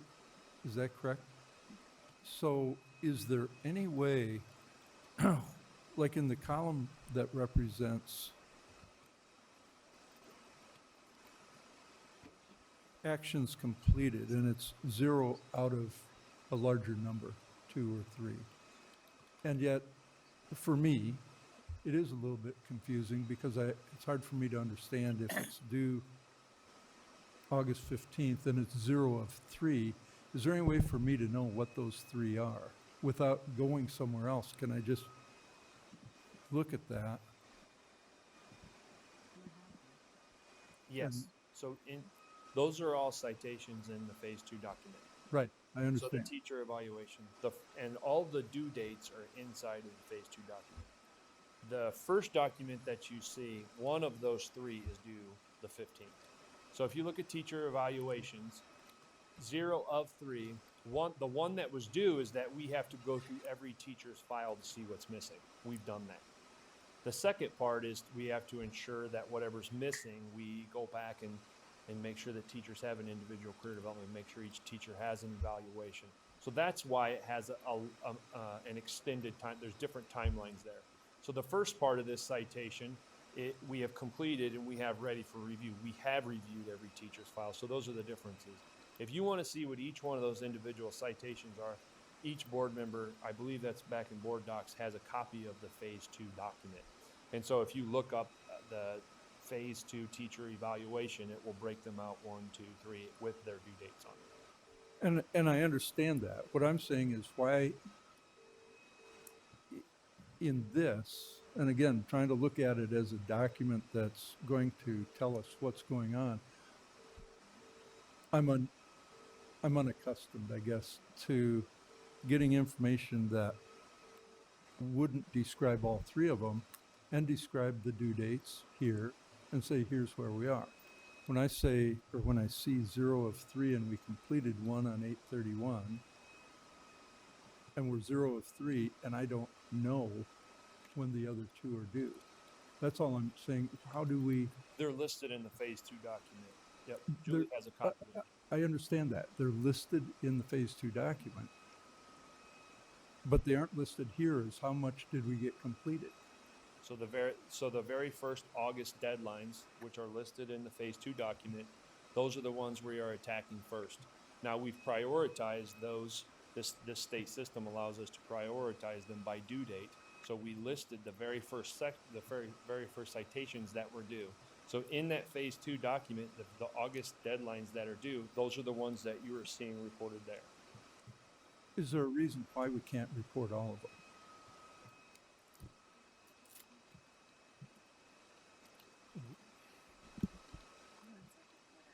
In this format, or, I mean, are you looking?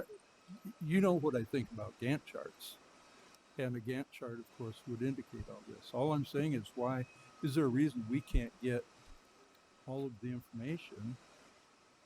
Is it because of the way that it's reported, or is it because we don't want to report it? This is how the system operates right now, and I will ask that question if there's a way that we can break this out so that all of the components for each one of those. I don't know the answer for you this evening, but I'll certainly ask the question. I understand what you're saying. Well, I hope so, because it feels like nobody understands what I'm asking.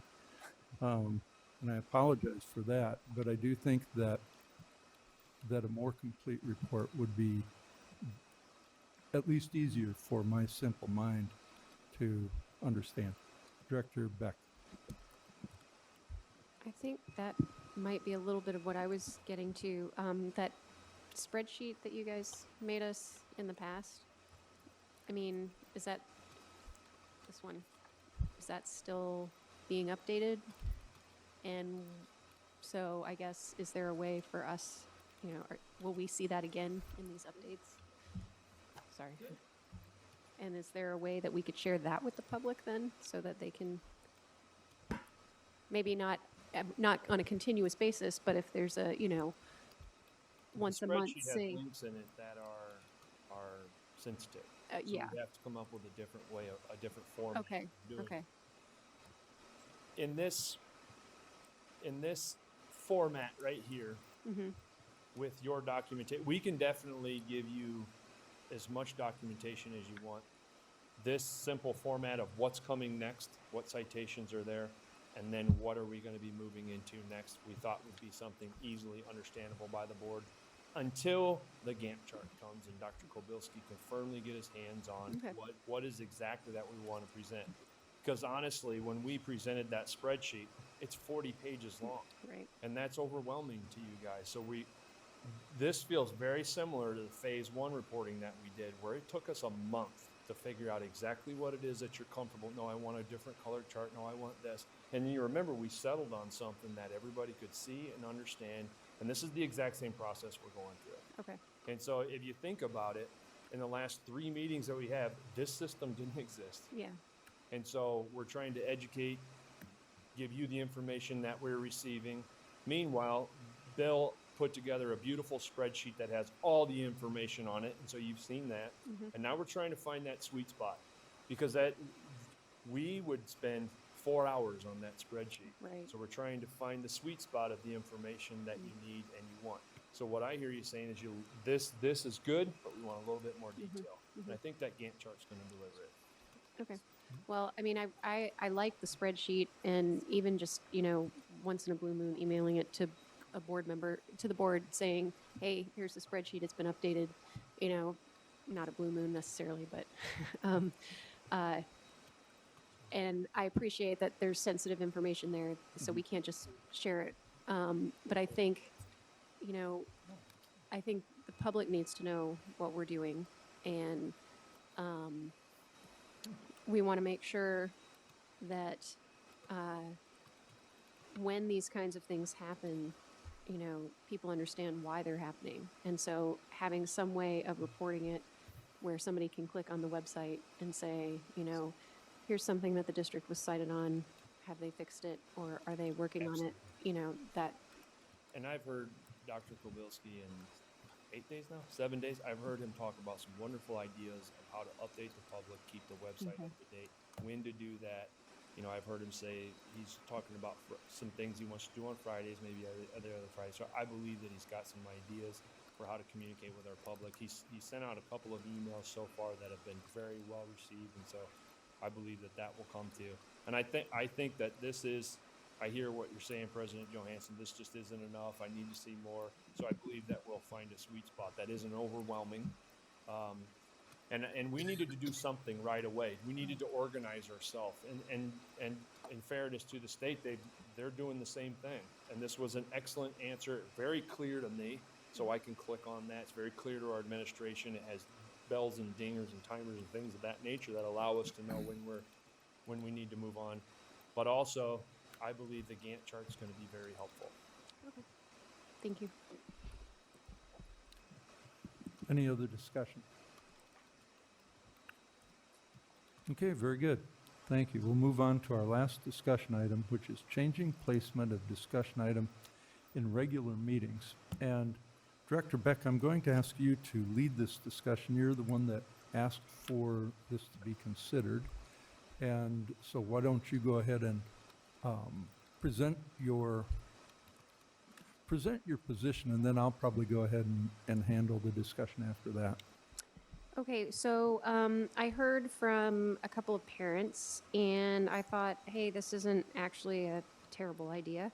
That a lot of times the discussion items are things that people are interested in hearing, but we go through so much other stuff in the first place that not everybody can stay for the discussion. I mean, right now it's almost 8:15, and we've lost a lot of our audience who might be interested in, for example, the Phase 2 update, right?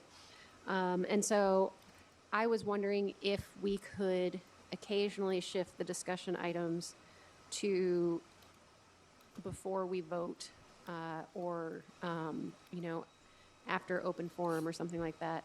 We don't have to do it all the time, but that way there are times when people can come say something in open forum and then listen to a discussion and not stay for the votes, or there are other times when they can come listen to open forum, sit through all the votes, and then hear the discussion if they want to. It was just a thought. It's not, I'm not pushing us one way or the other. It was just an idea that maybe some of our discussions, particularly things like the Phase 2 update, that people are interested in, might occasionally come a little earlier in the meeting so that more people can stay. That was it. Okay, thank you. Any discussion? Oh, come on. There's got to be some discussion about this. Otherwise, it'll be tough to, we could just leave it up to the agenda committee or something, but Director DeSalvo. Well, I was going to kind of put that pressure on the agenda committee, and I think you never know how long a topic is going to be discussed, but there are times when this agenda is packed. There was a lot of things on here tonight, and I know timing is everything on some of these, so sometimes we just don't have a choice.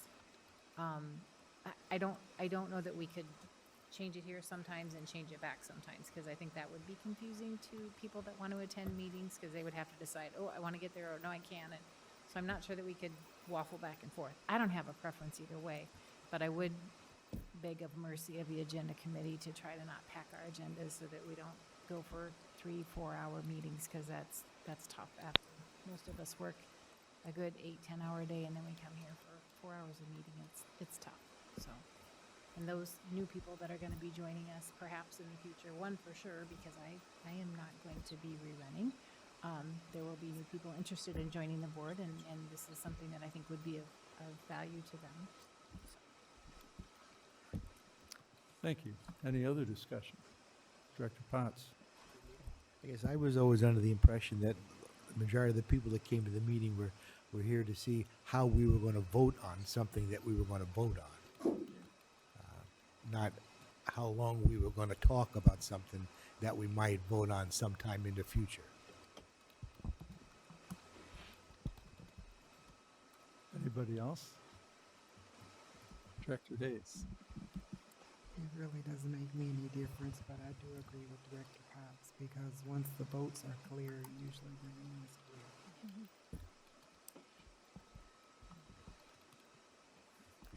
Director Mayfield, you look like you want to say something. Many times, we'll have a lot of people here and they want to hear about something. There's an interest. And we can pretty much pick out what it is. Now, the question is, do we want to accommodate them? Or do we want to just put it at the end and hope 3/4 of them leave by the time we get to Director Gosa, you got any comments?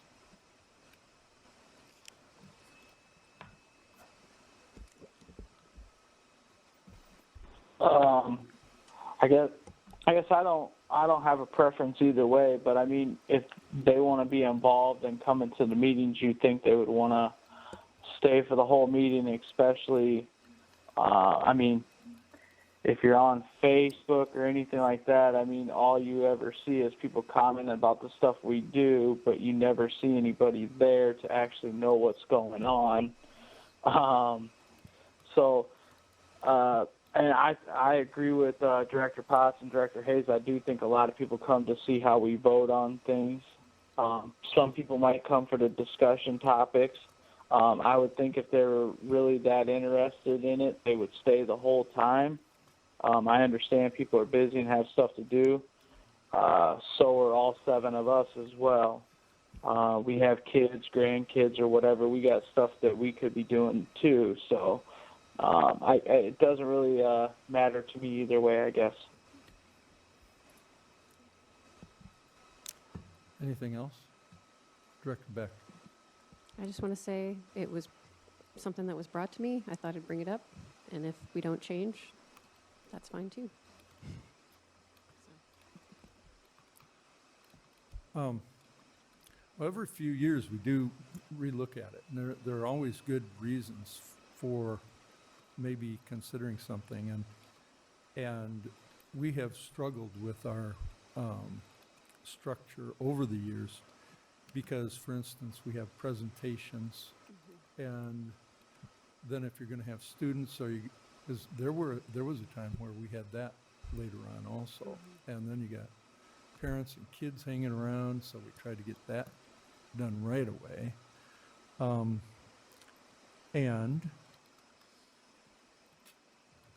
was going to suggest a couple of things because maybe there is a better way.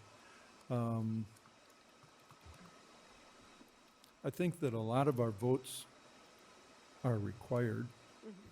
I don't think we can lump all of them into a consent agenda, and that would be probably wrong and unsatisfying to a lot of people. There might be things that we could move, like board reports, for instance.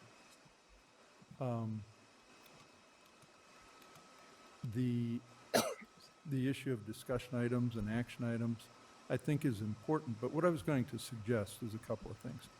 One is that we could direct the agenda committee to consider this. Another one is that we could ask Mary to solicit best practice possible from the IASB. They may have a template and say, well, you know what? Here's what we've found over the years, kind of gives the most satisfaction. But I would suggest those two might be ways to address it. I think it's reasonable to do a strong review of our meeting, because we just do them because that's the way we've done them for a long time. So, and then the other thing I was going to suggest is, if you have any specific ideas, hey, this would really help, then why don't you turn that in also to the agenda committee, and then we'll ask the agenda committee to come back in September with a recommendation of some sort. Okay. Do I need to write out a request for the agenda committee to look at? Yeah, if you wouldn't mind, I think that would force it on then. Okay, So, I'll okay. write that one out and. All right. Thank you very much for the discussion item and for your participation. We'll move on. Whoop. Oh, that was fast. No, this is a different ones. Okay, thank you. Are there any administrative reports? Mr. President, none at this time. Okay, thank you. We do have a few board requests. Right now, we have 3, and my guess is we'll have a I'll give 4th. you one more. Okay, we'll have a couple more coming. I'll start reading. Information request from Director Beck dated tomorrow. Oh, I put the wrong date on everything.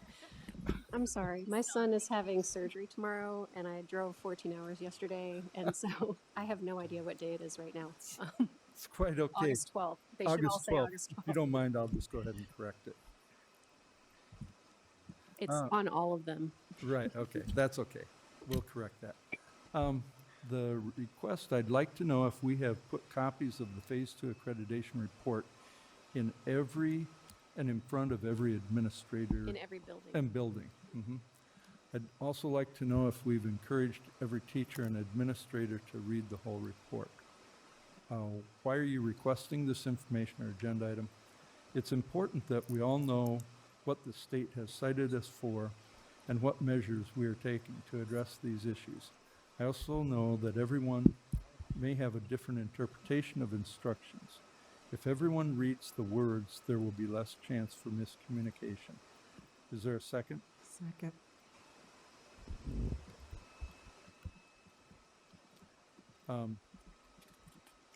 When would you like to have this information or agenda item ASAP? Next is a request from Director Beck, today's date. Not sure if it's an agenda or information request, so it'll go to the agenda committee and they'll figure that out. I would like to put together a committee of people, 7 to 11 folks, who will embark on data collection for the school closure process, which almost no one wants to do. Why are you requesting this information or agenda item? In our budget, we have planned to save money by closing buildings. As we have discussed both in the policy committee and in board meetings, this is a process that requires extensive research, input from the community, parents, administration, and other stakeholders. We need to have these data before the board as soon as possible so that we can make the best decisions for the district and the decisions that affect the community, or that the community wants as well. Is there a second? Second. May I make a clarification? Say that again. May I make a clarification? Sure. It was not that nobody wants to do the committee. It was supposed to be the school closure process. It's Mhm. not a pleasant one, but we need a committee to look into it of community members. That's what I meant. Okay, I think, I appreciate the clarification. Thank you. Next is a request from Director Beck. Today's date, agenda item. Beginning with the policy committee, I asked that the district look at and reconsider the policy on allowing private sponsors at district facilities. This policy 103.16 and some related policies.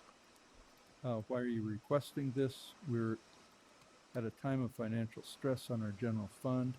We need to think outside the box in terms of funding, particularly as the state has shown no intent to increase funding in the future. Is there a second? Second.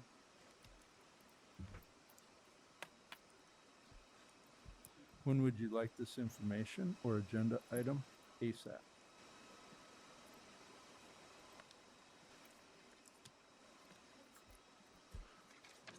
Director Beck, today's date. Information request. I'd like to know the status of restorative justice. What's that?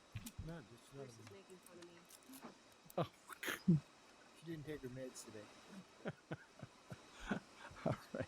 I'd like to know the status of restorative justice discipline practices being implemented in the district. Why are you requesting this information? I requested that the policy committee draft a new discipline policy that incorporates a restorative justice philosophy, but we would like to know what the district is doing before we can complete our policy. Also, I'd like to know what is going on with regard to disciplinary changes in the district. Is there a second? Second.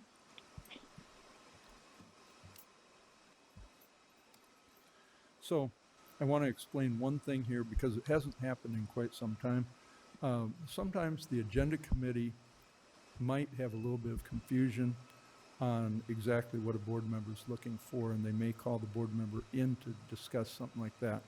And I'm thinking that something like this might be there when you've asked what is going on with regard to disciplinary changes in the district. So just so you're aware, because I don't think that's happened for a few years. I'm going to go to another board member. Director Mayfield, today's date. Information request, policy 501.17. Our paid coaches by the district are making decisions and directing teams and coach on youth teams. Can those kids be charged a fee since the district property is being used and coaches are involved? Why are you requesting this information or agenda item? Are we violating policy 501.17? Is there a second? Second. Okay. Thank you. And when would you like this information? ASAP. Next request from Director Beck. Today's date, agenda item. Would like the agenda committee to examine best practices in agendas. And you're talking about meeting agendas.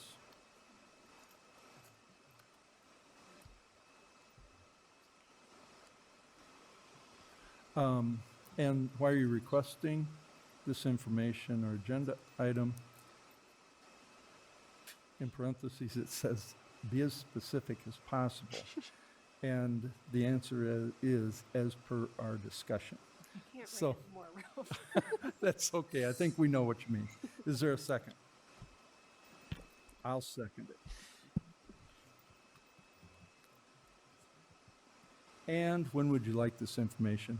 Whenever feasible. All right. Thank you very much, all of you. And with that, I will entertain a motion to adjourn. So moved. Is there a second? Second. All those in favor say aye. Aye. This meeting is adjourned.